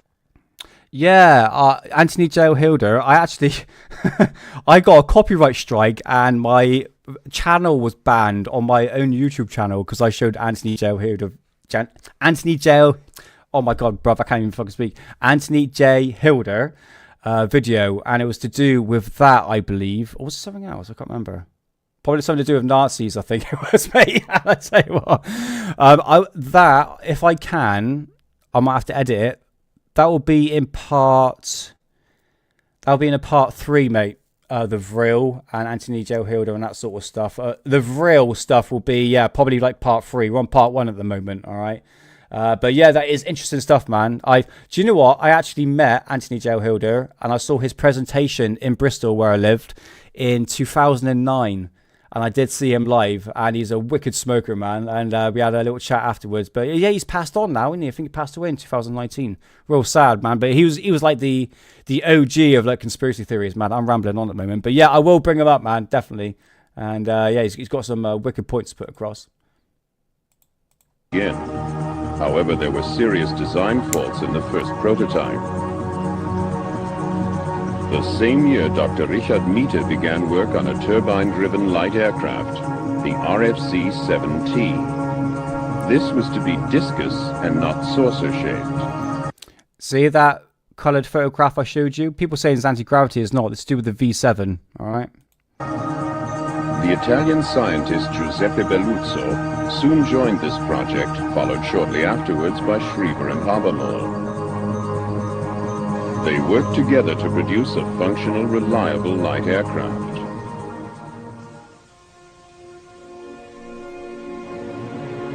And so, on the 17th of April 1945, Richard Miete was able to report to Adolf Hitler, "Today, under my direction, and in the presence of 3 Luftwaffe officers, the V-7 was tested in the skies above the Baltic. The general characteristics and attainable performance of the aircraft were as follows. The V-7 was a supersonic helicopter fitted with 12 BMW 028 turbo aggregate engines. During the first test flight, it reached an altitude of 78,000 feet, and on the second, rose to 80,000 feet. We'll get there, bruv, don't worry. The craft can in principle be powered by unconventional energy sources. Same here, Zaggy Paul. My background includes remote sensing technology. So I do you, mate. And the exploration of the UFO phenomena. Over the years, So as you can see here, they said that the V7 took off on the 17th of February of 1945, and it kind of goes in to what Joseph Andreas Epp saying when he took that photograph in February of 1945. Do you see what I mean? So there is some sort of correlation there. Whether or not you trust these people, but if you look at the timeline and the foundations of what basically has been going on, you could kind of make, okay, there's definitely something going on. Why would these engineers come forward to say they developed these flying discs for the Germans? Just to ride the grift? Do you know what I mean? I mean, for 1950, this is 1950 we're talking about here. I mean, UFOs were more or less, it was very new at the time, but it's nothing like what it is now, even like it was back in the 60s and 70s. So you got to think, why did they come forward? I think they did. It makes more sense that they did develop something like this, guys. You know, you think about how advanced the Germans were. I wouldn't be surprised if they did develop something like this. It seems very simple. I mean, the Germans were ahead of practically everything, and they had a limited amount of funding. So it just seems more plausible that they did do something like this. Obviously, we'll talk about Howlin' Boom Vril later on in probably part 3. Anything else we can go through here? What is this? Armaments. 3 30mm calibers of a much larger... The hybrid use of this technology, some investigators believe, led to the development of the commonly recognized spacecraft known as the Belluzzo, Schriever, the Methe systems. The first, the second, and the third prototypes of which we see here represent the most commonly seen and observed spacecraft worldwide since 1947. The documentation and personal experiences with many of the German fuel experts, however, suggest that as early as 1935, the Germans were aware that there was life and technology in the universe, and were at least indirectly aware of the possibilities I've got licorice. of building their own saucer craft, which would make them basically the first to have opened the window to contact with other areas of higher evolutionary intelligence. All right, that's enough. All right, we'll save that for the review and all that sort of stuff. So yeah, here we go, guys. Through documentaries, you can see the mention of this technology of these turbine-driven aircraft and stuff like that. You know what I mean? Right, let's bring up. Excuse me, bloody hell. I think that's it for that bit. Let's bring up my books. And God forbid do I have to read. Okay. 12-foot tall. Dude, I tell you what. Mysterion, as you're in chat, okay, this is a true story. I did a video on one of my German flying saucer books I opened, and obviously I had a shot of my hands, and Mysterion said to me, stop biting your nails. And you said that probably about a year ago. And bruv, from then I've actually stopped biting my nails. It's straight. Like, I'm not joking. Yeah, even my missus says that because I can scratch her back quite nicely now. Not getting sexual or anything like that, but literally since you said that, I've stopped biting my nails. And I tell you what, it's a fucking difficult thing to do. So 12 foot tall. It's not. I tell you what, it's nice to scratch stuff. You know, I'm like the cat, like scratching against all like the anything like fabric. You know, it's amazing. So yeah, I'm not telling you what to do. I don't want to sound like a mum or your dad. But sheer willpower. And believe it or not, I've been biting my nails since I was a kid. And it's been a year, and you can kind of see I've got nails. You know, yeah, I put it in my mouth, but that's just a chain reaction, isn't it? You've been doing it for so long, but I don't chew into it, you know what I mean? But man, I used to chew until I used to bleed. I'm rambling on. I'm rambling. Oh, mate, I tell you what, Rebecca, if you want a proper hot chocolate, go get well, you can probably get it cheaper on Amazon. It's Hotel Chocolat, the chocolate shop, right? They've got their own like a velveteer, like a chocolate mixer. And when you buy their sachets, it's all like chocolate bits. It's not like powder, it's chocolate bits. And I tell you what, it is the best hot chocolate I've ever had. And I hadn't had it in about 4 months because I did put on a lot of weight because I was drinking too much milk and eating too much chocolate. But yeah, Hotel Chocolat is the best hot chocolate, and I do love a good hot chocolate. And I'm quite jealous now on hot chocolate. I'm jealous of biscuits, mate. Oh, mate, I tell you one true Saxon. My weakness is chocolate hobnobs. Mate, I tell you what, if I 420 enough and I got a full packet of chocolate hobnobs, it's gone. Like, literally a whole packet. It's terrible. I have to admit, I'm not blowing my own too, but I'm starting to get quite toned and everything. I had like a proper strict diet since the beginning of the year, and I feel fucking bad when I eat something like my missus bought me like a flipping Greg's donut, like 2 donuts. I'm like, babe, like stop buying me donuts because I don't have a filter when I can't say no. I ate one. I gave the rest to her. I'm like, just eat it. Just get out of the way. I can't look at it. Like, just get out of my face. Yeah, man, but it's to you, Mysterion. Stop biting my nails. Oh, thank you, man. I do appreciate it. It's sheer willpower, and I need to do the same with weed now. God. This is a long habit, man. You just tend to you don't even think about it. It's like driving a car. You don't think. You could be in that sort of conscious state where you're not aware of how, like, the amount of times I've like driven to a destination and I had absolutely no idea how I got there. It's like my subconscious like took over, and I'm like, where the fuck did I get here? Like, literally changed gear and everything, stopped, start, like, weird. It's weird. Humans are weird. Anyway. Made in Wales, how's it going, man? How's it going? Guys, I really don't know what to do here. We come to an hour and a half, and I haven't even got into my publications yet. Oh, shit, what should I do? Because that's going to be like another like hour and a half. Oh, fuck. I'm thinking I should have 420'd. Let me just look through my stuff at the moment, see if I've got anything I can play.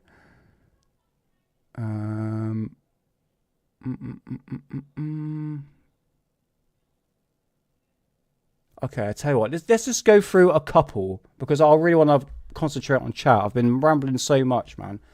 I tell you what, let's go through a early version of this. Let's bring up, because you want to go all the way back to the earliest date. Oh, not that, you dumbass. What am I doing? Okay, right. Let's just pick a couple. And we can lead it into about a 2-hour mark. Okay, let's start with that one. Okay. So this here. Oh, mate, buttermints. I just missed what you said. Oh, mate. All this sweet talk. Oh, God. I tell you what. Best thing. Yes, Jaffa cakes. Oh, guys, you're all making me hungry for sweet stuff now. Yeah, mate, I do that with the missus. She puts the chocolate in the fridge. I'm just like, I'm just going to take a bit off. Like, half the fucking thing's gone. It's like, you eating my fucking chocolate? Yeah, I'm like, yeah. Give you the munchies, man. I got permanent munchies, bruv. It's terrible. It's absolutely terrible. But it's mind over matter. It's mind over matter. This is it. Let's get on with this. Let me just show you one of the earliest publications I have on German flying saucers. That my God, 420 too hard. References German flying saucers.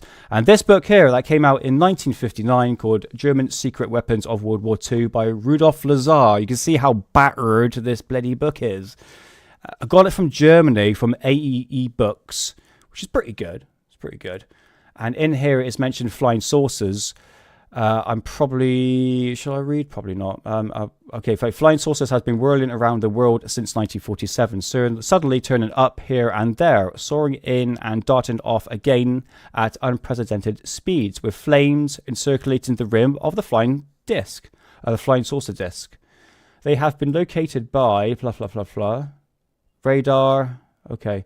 Let me just zoom in, because I'm going to give a brief background. This is from 1959. Don't worry, guys, I will get into chat. They say it says here, but slowly the truth is coming out that even during the war, German research workers and scientists made the first moves in the direction of these flying saucers.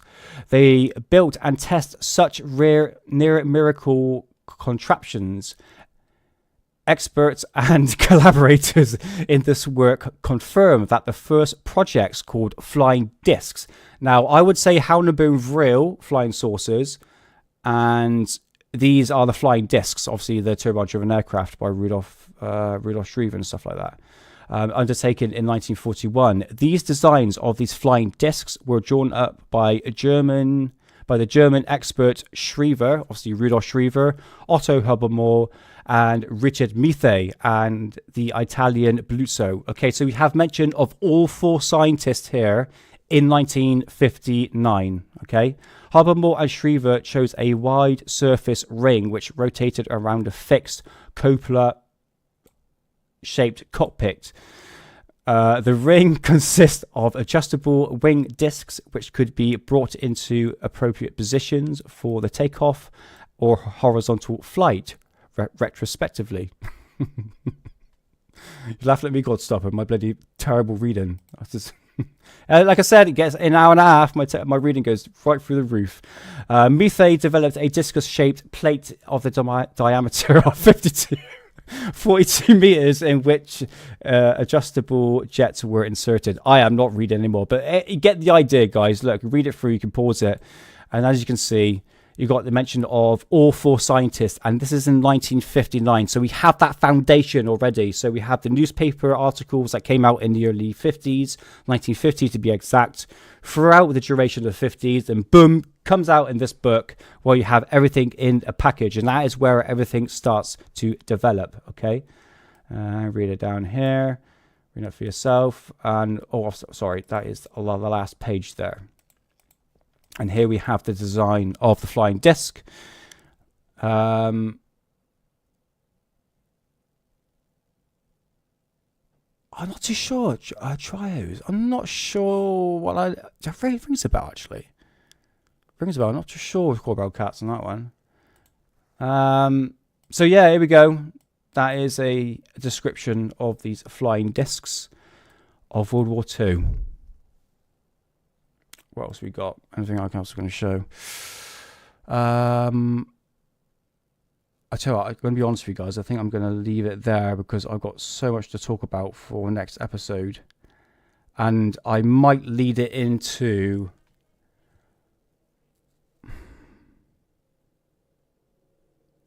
I might have to lead it into the real. So I think next episode will be. I'll do a follow-up on the books, like all the publications, which will basically finish off this show. And at the same time, if there's time, I know there'll be time left over, I want to talk about the history of Vril, because you need to understand where Vril comes from before we talk about the Vril Society, which leads on to the Howler Vril flying saucers. So there's going to be like a bit of a build-up, okay? So what I've done basically so far in this presentation, that the best I can do, it's like...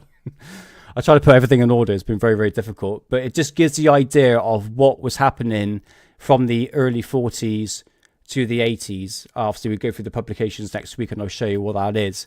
And it was all to do with these turbine-driven aircraft. No mention of anti-gravity, tachyon drive, Howler Vril flying saucers. I can't find anything, guys.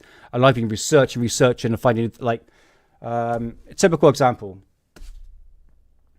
Like, for instance, this small publication I'll be showing next week that came out in 1982. And you can see there, 1982. And this came out in California. So I bought this from America. And it mentions about the Coanda effect in here. You see that Coanda effect. But there's no mention of anti-gravity flying saucers. It's strange. But it mentions in here that Hitler had to see, so he was actually seeing some psychics. That's the first ever mention. It doesn't mention about Marie Orsic, but it does mention about psychics in here. And this is from 1982. But no Howler, no Vril. But we will get to that in due course. So I hope everything made sense. I tried to make things more or less in a timeline, and so you can understand where these stories come from. Okay, I hope I did the best I can. I don't know. I just like. Yeah, you can probably tell, mate. You should have seen me on Hidden Show. If you want to see me absolutely plastered on Hidden Show, I mean proper 420, go watch the 420 show. That was hilarious. But yeah, it's good to speak to you actually, One True Saxon. Oh, I'll tell you what. One True Saxon, if you're there, that is the email address you can contact me on, all right? And I will check it. I haven't checked it. I've probably got a lot of spam, a lot of death threats. No dick pics, please. Not you, One True Saxon, don't worry. So yeah, guys, if you want to contact me, either you can contact me on Twitter at Alien Addict or the Cosmic Twilight, or you can contact me on alienaddictpodcast@gmail.com. So you can go, go do that. So I'll leave that up for the people. So I hope, Nick, are you doing a fucking great job? Oh, cheers, man. Love the content since you mate. Again, for the people who are watching, the 41 people who are watching, I will fuck up on a lot of words. I'm basically quite retarded. I'm so used to reading books, but in my head, and I'm probably getting the words wrong anyway, but when I actually say it out, I screw up the word. See? That's part of nerves as well. So, but no, I appreciate it, Hammer. I really do appreciate it, man. And smash that like button, man. I really do appreciate it. So, let's get that off the screen. Let's go through chat. God, do you know what? Do you think he gets bashed around a bit, Ollie, on the Daily Conspiracy Podcast, which are actually going live tomorrow? If you're a Patreon, I'm not too sure if they're actually going live on YouTube. I think it's a different platform, but apparently if you're a Patreon, you can actually watch them live and you can interact with them, and I'm pretty sure they'll be talking about dick and chicken nipples and stuff like that. Mate, I don't bloody blame you. I know you're joking, Saggy Paul. I know you're joking. Sometimes I listen back to myself and I'm very critique of myself. I know I mix my words up, and it's such a, I can't describe how a weird feeling it is to actually go live and speak to you guys. I'm still not used to it. And bear in mind, I've come from a background. I'm not looking for sympathy here. Look, I don't really like socialize. This is the only socializing thing that I do. And it's still quite new to me. So that's a whole new aspect of, well, live streaming, isn't it? Really, it's interacting with you. That's the main important thing, is that you guys are here with me. And Sandy J, you're doing great. Oh, thank you, man. Or lady. But no, I do appreciate like everyone in chat. Honestly, it's why I'm here with you, because of you, you know. And I do get enjoyment, and I don't want to be one of these people doing it just for the grift. I don't make money from this. I don't. If I did accepted any money, I wouldn't even bother taking it. It's all to do with the passion, and the way that I look at how ufology is going at the moment is like when I had Matt on, I was like going like, what the fuck do I talk about? Like, ufology is like the current day ufology. When I'm talking about disclosure, it's just like, how am I supposed to talk about 2.5 hours of that? And I don't really want to be, no offense, I don't want to be like a vetted Patrick. I don't want to be like that, you know. But no offense to him, you know, he's great reviews and stuff like that, but he put a video out of it was something about like the CIA. It was a CIA document about Russia, and I think it was like either something to do with like a UFO crash or soldiers turning into stone. And that document has been out for like years, and it was debunked. But he put that out as like breaking news. This is like, it's not new. It's not new. It's not new at all. But great guy, you know, great content. So this is it with Alien Addicts. I think I have to go back to old cases, the history of ufology, and I think that's probably one reason why Ollie asked me to become the new host of Alien Addicts, because I've got the archive right here. You know, I could pick a magazine up and go through this and see what ufology was talking about then to what it is now. Do you know what I mean? So obviously things are advanced with the internet and everything like that, and now we can show videos. And I think you guys want to see videos. I mean, I want to see videos. You know, I don't want to be like rambling on too much and all that. Watch Alien Addict for some time, but never joined the chat. Oh well, you're here now, Rebecca, and it's always a pleasure to speak to you, and it's always speak to everyone when I get to it. But no, honestly, your input, Rebecca, means a lot. Yeah, I try to have a laugh as well. I think one reason I had to probably delete the last live stream that I did, not because I was 420ing or showed me 420ing or someone like a family member 420ing, we're rolling up, but I think I think a bit of offense when I showed my turban is dirty joke. Remember that prank call when he rang up that Indian guy and saying that if his turban was dirty? Maybe it got a bit offensive, I don't know, but everyone's such a pussy now these days, and you know what YouTube's like, flipping now, you know. You get arrested for tweets now, Absolutely terrible. We've got a joke here. Okay, I got a Jaffa cake, a chocolate hobnob, a chocolate digestive, and a buttermint, all sandwiched between 2 wagon wheels. Oh my god, with Haribo Star Mix sprinkled on top. Flipping now, gonna be sick. That's diabetes right there. You can think of we're yeah, right. And the thing is, I would eat all that because I treat my week. I gotta have a strict diet. Okay, might have like a piece of chocolate or stuff like that, but a Sunday is like, right, that's my day where I'll take everything you got there, Moody, and I'll just like shove it in my gob in due course, and then I'll feel really bad and I go to the gym and then I repeat the same thing over again. But mate, that is quite a selection there. Buttered mint. Is buttered mint, is it a hard sweet or is it a soft sweet? I can't have like hard sweets anymore. I don't really like them anyway, to be honest with you. I tell you what, my favourite is mint chocolate. And I do love a Terry's chocolate orange. Fuck again, like absolutely sugar crazed right now. I tell you what, one thing I haven't had in a while, and I wanted to do a live stream on it, was back when I was a kid,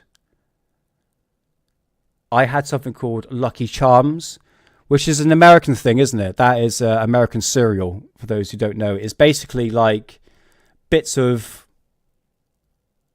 like a bit like Cheerios, but you have the marshmallows with it. And I remember as a kid, I used to pick all the marshmallows out and just leave all like the little like crunchy bits in there. And then suddenly it stopped. Could not find it anywhere. And they actually banned Lucky Charms, but it wasn't until a couple of years ago. Not so Lucky Charms. Yeah, it's probably not anymore, but they probably changed the ingredients and that. But I tell you what, I fucking had that. I bought the whole box and it was such a nostalgic feeling. But the fucking sugar rush I had off of that. Again, it's just, I mean, everything. The thing is, you look at like American products, everything's like extremely artificial. Like, literally everything's like got 15 different chemicals. Where, I mean, if you look at like bread we get in England, no wonder why people got gluten problems, because you look at the back of it, it's got so many crap ingredients when you could just make bread for like 4 ingredients. Yeah, okay, it might not preserve, but man, I tell you what, I'm not tooting my own horn, but since cutting out all the crap, drinking more water, okay, I have the protein powder, which is probably just like a bunch of chemicals anyway, but I notice a massive difference in my skin. I'm more energetic, more energetic. Yeah, I 420 a lot on a constant basis, but I still got that drive, you know. And I think cutting out all that shit does help, because I was eating a lot of it, you know, like the stuff that shouldn't be in your body, you know. I'm drinking this right here, and it's only got like 3 ingredients in it. And I tell you, it's got like no sugar. It's just got a bit. It's just like sparkling water. It's blood orange and mango. And I tell you what, it's absolutely bloody lovely. But if you like a drink, have a drink. If you like a smoke, have a smoke. If you like chips, have fucking chips. I don't feel bad about it. I'm at that stage now. I have a donut. I'm like, oh man, I best do like 100 sit-ups. It's like, fucking hell. That's nowhere to live. That's a very sad life to live. I'm rambling on. We've all been talking about food. I don't blame you. I'm making me all flipping hungry. So where are we going from here then? Stuff that shouldn't be in your body sounds like a challenge to Ollie. Oh, bring that joke up, but if you're doing on live stream, flip it now. Yeah, a lot of Dick and Ollie's arseholes gets mentioned up in Daily Conspiracy Podcast. I can't see them going on YouTube tomorrow. They're going live, and I'm pretty sure. I was going to say YouTube, but I said I don't think it is. YouTube will not allow that. If they can censor me or review a thumbnail of me putting up with an alien smoking a joint, I mean, it's just ridiculous. YouTube we're talking about. Absolutely sucks. Yes, it is. Is that back in the 80s, is it? All right. Yeah, no, that's it there. Yeah. It's oh no, it's spelled different. It's got R and A at the bottom. Last one, but no, it's nice, man. It's I just noticed with stuff like with aspartame, it's got that twang to it. I mean, my missus had she used to drink energy drinks Monster energy drinks, and then bitch and complain that she had these like monster headaches. I'm like, yeah, because you literally put in chemicals that shouldn't be in your body. I said she had this like, it was such a weird, crazy can. The product looked really appealing. I thought, oh, that's something I would buy if I would drink something like that. But I said, babe, let me just taste it. And I tell you what, I took a sip. I was like, this should not be in the body. This should not be in the body. This is the whole chemical compound is absolutely horrendous, isn't it? I mean, yeah, it's cancerous materials. That's my opinion. Try granola with dates and oatmeal milk. What I do is I have, obviously, because it's protein, a bit of carbs, and obviously fiber and all that. So I have, fucking hell. So I'll have porridge, but it's not porridge. It's oats and like fruit already dried in a bag. And then I've got like Greek fat-free yogurt. And then I'll have that with some fruit and stuff like that. Oh, really cats annoy me. And I'll have that basically for breakfast. And I tell you, that's actually quite nice. And I got a bit like a maple syrup that I go with it with a bit of sweetness. So I tell you what, cutting out the food has been the most trickiest thing to do, because I like a 420. You know, I'm not a drinker. When I finish work, I want to chillax, you know, and the only way I can do that is with a 420, you know. But that comes with consequences. Like, for instance, you need something sweet, and you got to cut all that out and eat watermelon. Apparently, that makes you really hydrated, mate. Apparently, watermelon, you can eat a lot of it. It's got no calories, and apparently, it's good for hydration. Apparently. Because I do a lot of cardio as well. But I don't really rambling on about exercise and stuff like that. But I have to admit, my missus says, she says she's starting to get toned, you're starting to get muscly. And I'm like, oh, fucking brilliant. It's been 4 months. I've worked hard and start to see a difference. And my stomach's starting to go down. She says, you can start to see the outline of a 6-pack. I'm like, really? I was like, that perked me up. So go for it. So if you're on the same path, just go for it, man. Just go for it and just don't give up. And there's something I wanted to put on. I think I'm going to do this now. And it was a really, really good quote. And I have to transfer that from my phone. Oh, I can't do it. Bollocks. I'm going to cut the camera out. Hold on. Oh, how am I going to do that? Ooh, shit. 2 seconds, guys. But I have to admit, I do love my food. I do love my food. But what sucks is normally you find the restaurants pretty crap. And for me, I'm going to be honest, everything is so expensive. And where I live in Bristol, it's like shitty portions. So when I pay for a food, I want to fucking eat, you know what I mean? I don't want piddly little gourmet shit. I want to feel full after a meal. Okay, right, I'm going to transfer this over and I hope that it goes over in time. Because we all need a bit of motivation in life. Okay. Let's try that.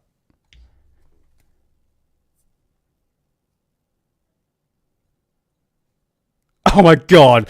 Thank you, YouTube. Thank you so much. I've just got a copyright. On this bloody live stream already. Just notified me. Thank you so much, YouTube. What the fuck was that for? Jesus Christ. Literally. It's every... Oh, sorry. That really pisses me off when that happens. Fuck's sake. Oh, YouTube are just... Yeah, I tell you what. They've been getting at the intro music and all that. I tell you what, it's not coming up. So basically what I have here is, it was ChatGPT, okay? And it's saying here, give me a reason to go to the gym that will make me regret skipping it.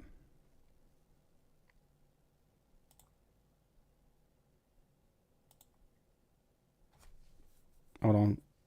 Oh, please show up.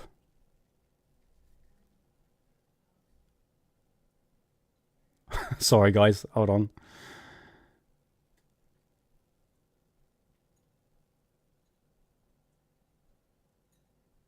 Oh, are you fucking kidding me? Right, okay. 2 seconds.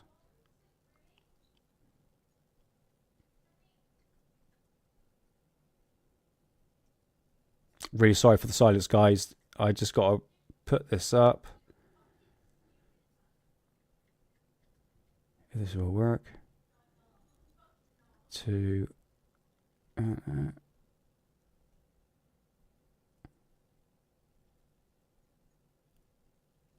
Okay. Hopefully that works. Yes, it works. Oh, thank God for that.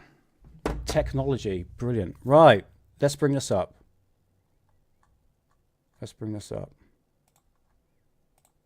Because this is a motivation thing I want to show you, okay? And it's this.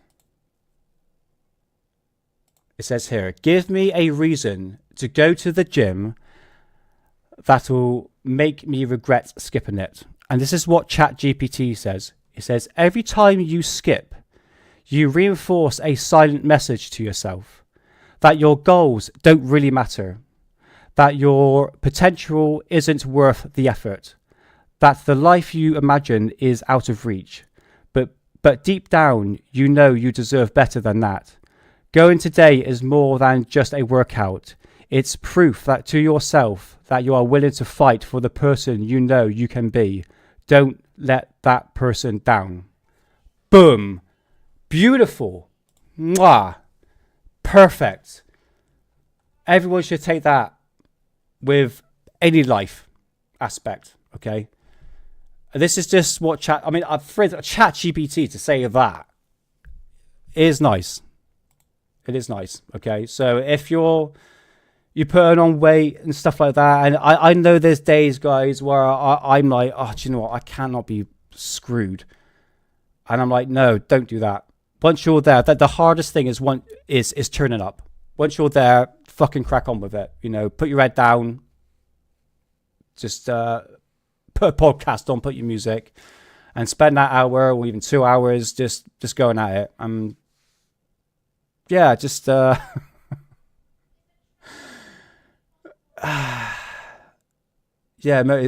especially in England, everything's very, very difficult at the moment, and I know what it's like to be unmotivated. Trust me on that one. That's what I said to myself about going to the pub. Yeah, well, I hope that helps, guys. I hope that helps. I've been rambling. But do you know what? It's really good though, but it is AI, isn't it? But it's got such a bloody good point. And I tell you what, I'm trying to figure out, and Amy did this on her show, Good Morning UFO. You can have a conversation with ChatGPT, actually have a proper conversation with it. And you can go back and forth. And Amy did it on her show, and I need to contact her to see how she did it. But that was amazing. Absolutely amazing. So even though it is AI, it made a very, very good point, I should say. And I think me and everyone should take that into consideration if we're in that sort of situation. Right. Let's do this. Let's end the show. 2.5 hours. I'm surprised. I thought I was going to get this done in like 2 hours, but that's no. There we go. So I'm gonna end the show there, guys. I'm gonna go through chat and say my goodbyes. So 12 foot tall, and I had a fight with an AI, and I lost. Yeah, it's going to get more and more intelligent, mate. And I'm not that intelligent, and he can definitely dwarf my ass. In fact, I tell you what, I could do like a German flying saucer thing on there. We can go back and forth with that. Yeah, that'd be crazy. I'm pretty sure at one point AI actually cheated or did something. I'll try and find the article on there. It's actually quite bloody scary. Very scary. So let's go through chat. Rebecca, thanks for being here. I do appreciate it. Mysterion, Radio Emotion, Moody Mongrel, S Hammer, One True Saxon, Made in Wales, Sheepop, Science Evidence Flinch. Oh, what else have we got in there? I think that's everybody. Nathan from the Quantum Show. If you're still here, bruv, I'm sorry I didn't call you out. I was going through presentation. But yeah, thanks for being here, bruv, if you're still in chat. And, Corbell's cats. I can't miss you out. I know there was somebody else there. Oh, wow, I'm going to put something. You're still here. Hey, Nathan. Yeah, man. Everyone go check out Nathan. And Nathan, I'd love to have you on the show, and I'd love to pop on your show at some point. I know we've got different time differences, but I'll catch you on X or something like that. And I'll pop in, and I tell you what, if you wanted to, give me a contact on alienaddict@gmail.com. I'd love to speak to you. I need to get more people on the show. With people to talk about ufology and conspiracies and stuff like that. But yeah, guys, please check out Nathan from the Quantum Show. Please like and subscribe, because we need to all help people, especially UFO channels, because I started to notice one thing. Let's get this off. That obviously Alien Addict's taken a dip. We know that. It was bound to be, a different platform. Well, it's the same platform, just a different host. But one thing I notice with YouTube channels that don't stick to the narrative, they tend to have the same amount of views. Now, Nathan, I don't know if you can clarify that anytime, man, anytime. But yeah, please check out Nathan from the Quantum Show. You just start to notice with these channels that they have the same viewings.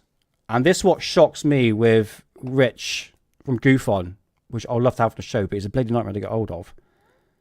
When I saw Rich, I started watching Rich around about 4 years ago. He was getting like, a couple of thousand people, and now he's, I shouldn't really talk about numbers, but you just started to notice there's a trend. Like it just doesn't go anywhere. It just like stays the same. You're going, what the hell is going on? Unless you don't stick with the narrative, you become a bit fake. You know what I mean? Getting together is all about Tom. And yeah, this is it, mate. I'll get in contact, Nathan. I'll get in contact. I'd love to speak to you, bro. I'd love to have you on the show. And ufology is different on YouTube now, isn't it? Unless you go through the mainstream media path, everything's great, hunky-dory and all that sort of stuff. And if you are started to become critical and you start to speak out and you start to get shadow banning and the algorithms don't like you, I mean, a word I say is chemtrails, and I know deep down through my other YouTube channel, The Cosmic Twilight, that's a no-no word, but it's been confirmed, so to speak. Oh, yes. Saggy Paw. I've got to write this down. That crossed my mind not long ago. We can have a conspiracy quiz. I know a channel that used to do that. I'm not going to mention it because we've fallen out. We can have like a quiz night. We all can get like drunk, 420, quiz night. We can have like a conspiracy quiz night, for instance, like, I don't know.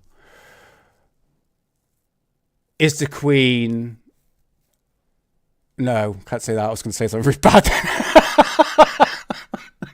Is the King a reptoid lizard? A, no. B, yes.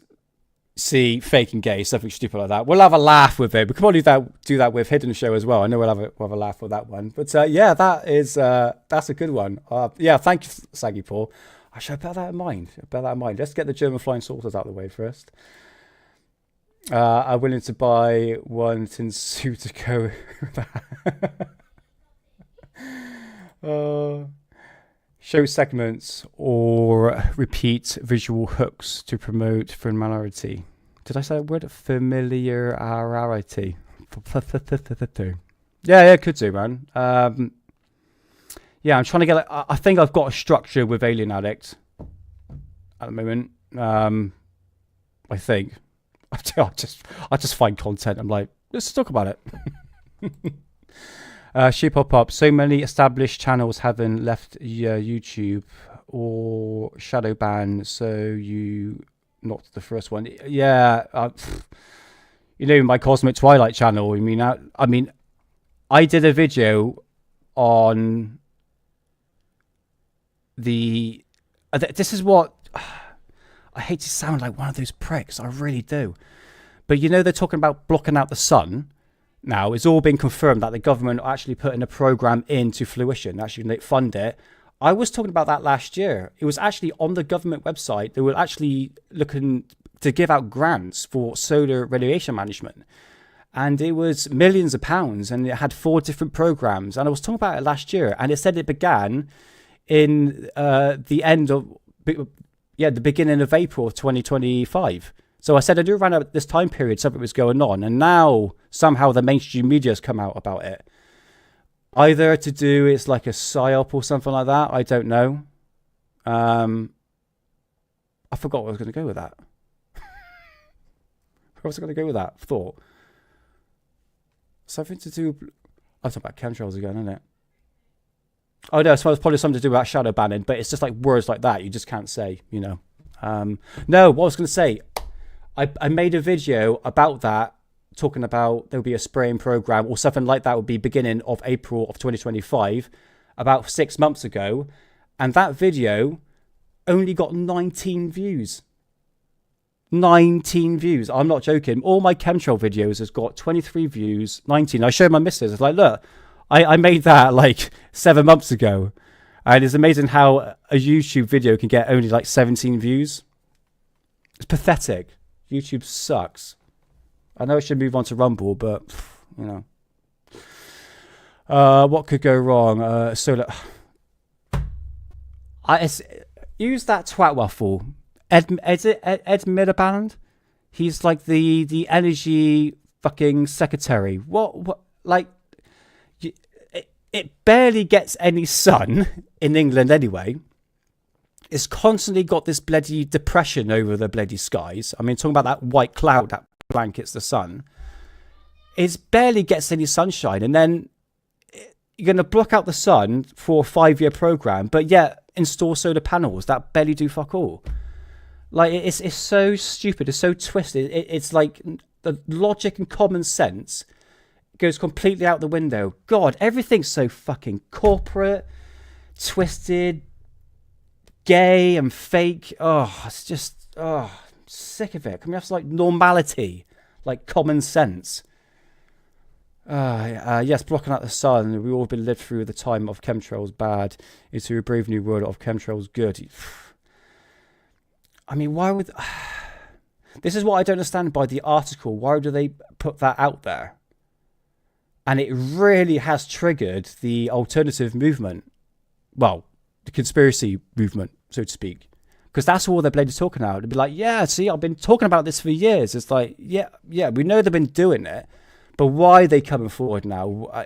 To have more of acceptance? I mean, the lefty people that think we're all going to die in 5 years, you know, the what they called extinct rebellion or something like that, where they go around and bloody blocking traffic and stuff like that, you know, the really mentally ill people, you know, they'll be fine for you to bloody, for the government to spray chemicals and to block out the sun. I think what they're saying is to dim the sun. Now, solar radiation management, that is what it is, you know, part of geoengineering is to I don't think it's to actually block out the sun, is to dim it, is to block the solar radiation coming in. The thing is with that, right, and I know this through being a gardener, if it's, Ed Miliband, that's it, that complete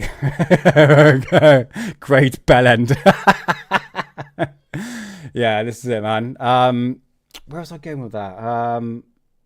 Like, I can remember when it's like really hot during the summer. It'd be like, for instance, 23 degrees, but you have an overcast. So you have that, like a cloud that basically blankets the sky, but the sun can still pierce through to a certain degree. It might not be like a thick cloud, but there'll be some sort of cloud there, but the sun rays will come through. Now, I think they want to dim that out, not blanket out like it has been. Whether or not that's been natural for the past 5 months, you know, that sort of white massive cloud of depression.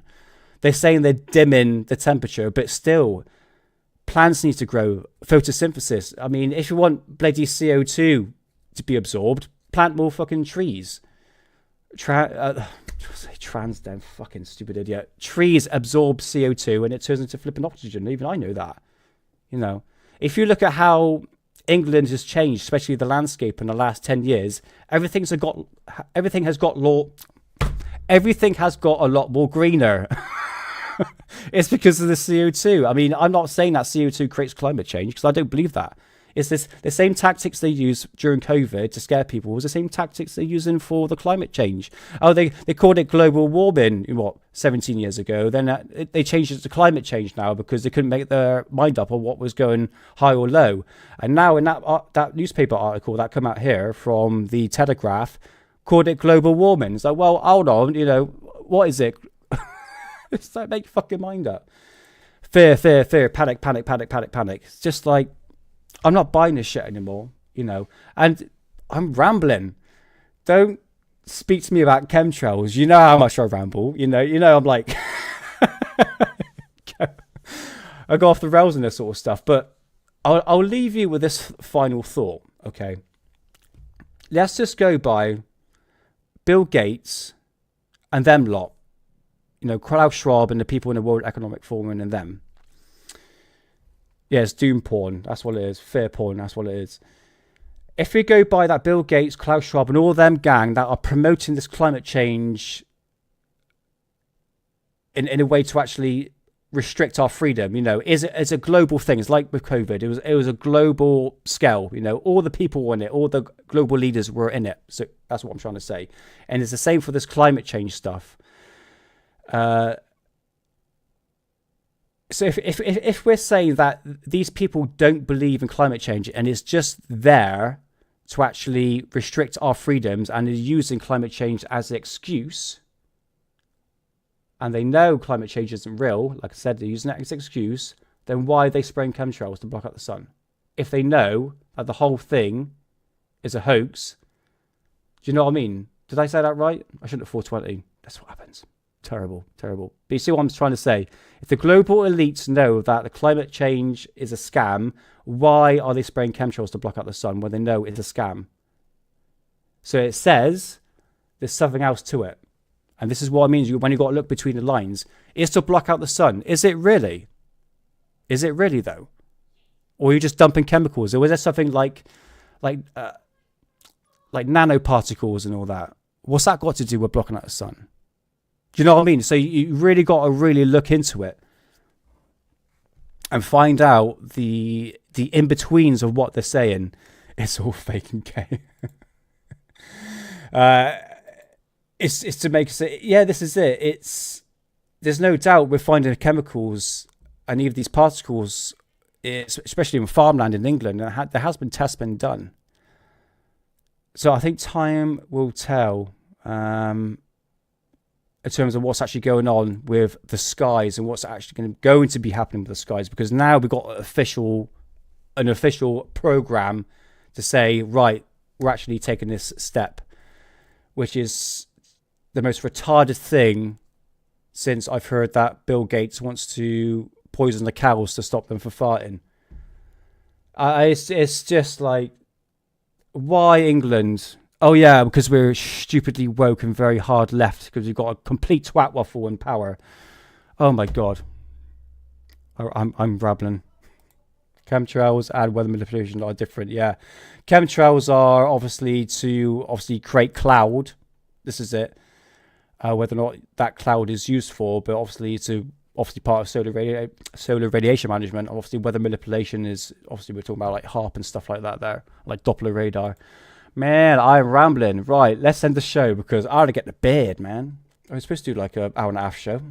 Come 2.5 hours. But guys, thank you so much. Like, honestly, everyone in chat, it's been absolutely wicked. And it's because of you guys is why I do these shows. So next week, we shall pick up on publications on German flying saucers. Go back and listen to it again. If you can't stand the sound of my voice, I do apologize. Mods and Mayhem, I apologize for the wispiness of my voice and how I can't really pronounce words properly. But yeah, I've got to end the show now, man. See, fucking up again. I've got to end the show there, man. But yeah, come check us out next week or next Friday as we shall continue on with part 2 of Nazi flying saucers. And we shall talk a bit of Vril, if you want to pop in at some point. Mysterion. because obviously you're part of the Vril. So what I'm going to be talking about, obviously finish off with the publications, like stuff like this, all the publications that I have, all the books, like things you haven't seen yet. Just like we'll spruce up from today's show, and then we'll go into... Yeah, it would be Vril. Yeah, I'm trying to think, like, what would be the next step? The next thing will be in the timeline. I think we have to go through Vril, the history of Vril, and we'll go from there. So, yeah, it'll be awesome. So, let's go through the show one more time, the chat one more time. S. Hammer, thank you so much for being here, Guy. Thanks for being here, and I hope you have a good weekend. Red Emotion. Cheers, man. Much appreciated. Moody, apparently there is a tech war between US, Russia, China, CCP about bio-implant chips. It's getting them scaled down into nanoscales. Oh, bloody hell. That, because that's part of, like, what is it called? Smart dust. Which is old, by the way, you know. So, yeah, if they want to track people, they can do it by these nanoparticles, COVID injections. So, wink, wink, nudge, nudge. Rebecca, thanks for being here, darling. And it's nice to see you in chat. And yeah, hopefully catch you next time. Maiden Wells. I'd love to pop to Wells at some point. I'd love to go to Wye Valley and check out, is it Abbott's? No, is that sort of castle that's all degraded, that Henry VIII destroyed. Beautiful place up in Wales. Yeah, it's lovely. Wye Valley, I think is where it's called. But yeah, thanks for being here, Maiden Wells. Much appreciated. Mods Mayhem, Mysterion, Evidence Fringe, Nathan from the Quantum Show, and One True Saxon, 12 feet tall. Am I saying these words right? Should be okay. Wow. I do appreciate that, man. I do appreciate that. I try to get things in order so it makes more sense, because there's so much information here, and to be honest with you, I should have done it during the week. I'm planning Hidden Show. Oh, speaking about Hidden Show, we will be going live on Wednesday talking about the Montauk Project, and probably something fake and gay in that one, I don't know, but come join us and 420 with us as well. I wonder if his show's been taken down as well, because we got extremely stoned on that show. Yeah, you have a good weekend, Mysterion. You have a good one. And yeah, that is it. Oh, check out Obamacare. I got you. Yeah, I read about that. Moody, I appreciate it, mate. Yeah, chat's always fun. I do appreciate it. 500 chipped. Ooh. Well, it's not looking good then. Well, I'm going to end the show in that case. I'm getting the hell out of here. Right, guys. So remember, another favourite of mine, Montauk. Okay, man. I'll do a deep dive on that for you on, yes, Wednesday. It'll be on Wednesday. So yeah, right. I'm going to end it there, guys. So if you liked the show, please like and subscribe, and please spread the word. And I'll catch you next Friday for part 2 on Nancy Flying Saucers. Have a good week. Have a good weekend. And I shall see you next Friday. So always remember, until next time, they're watching you, watching us, watching them. Have a good weekend. See you next Friday.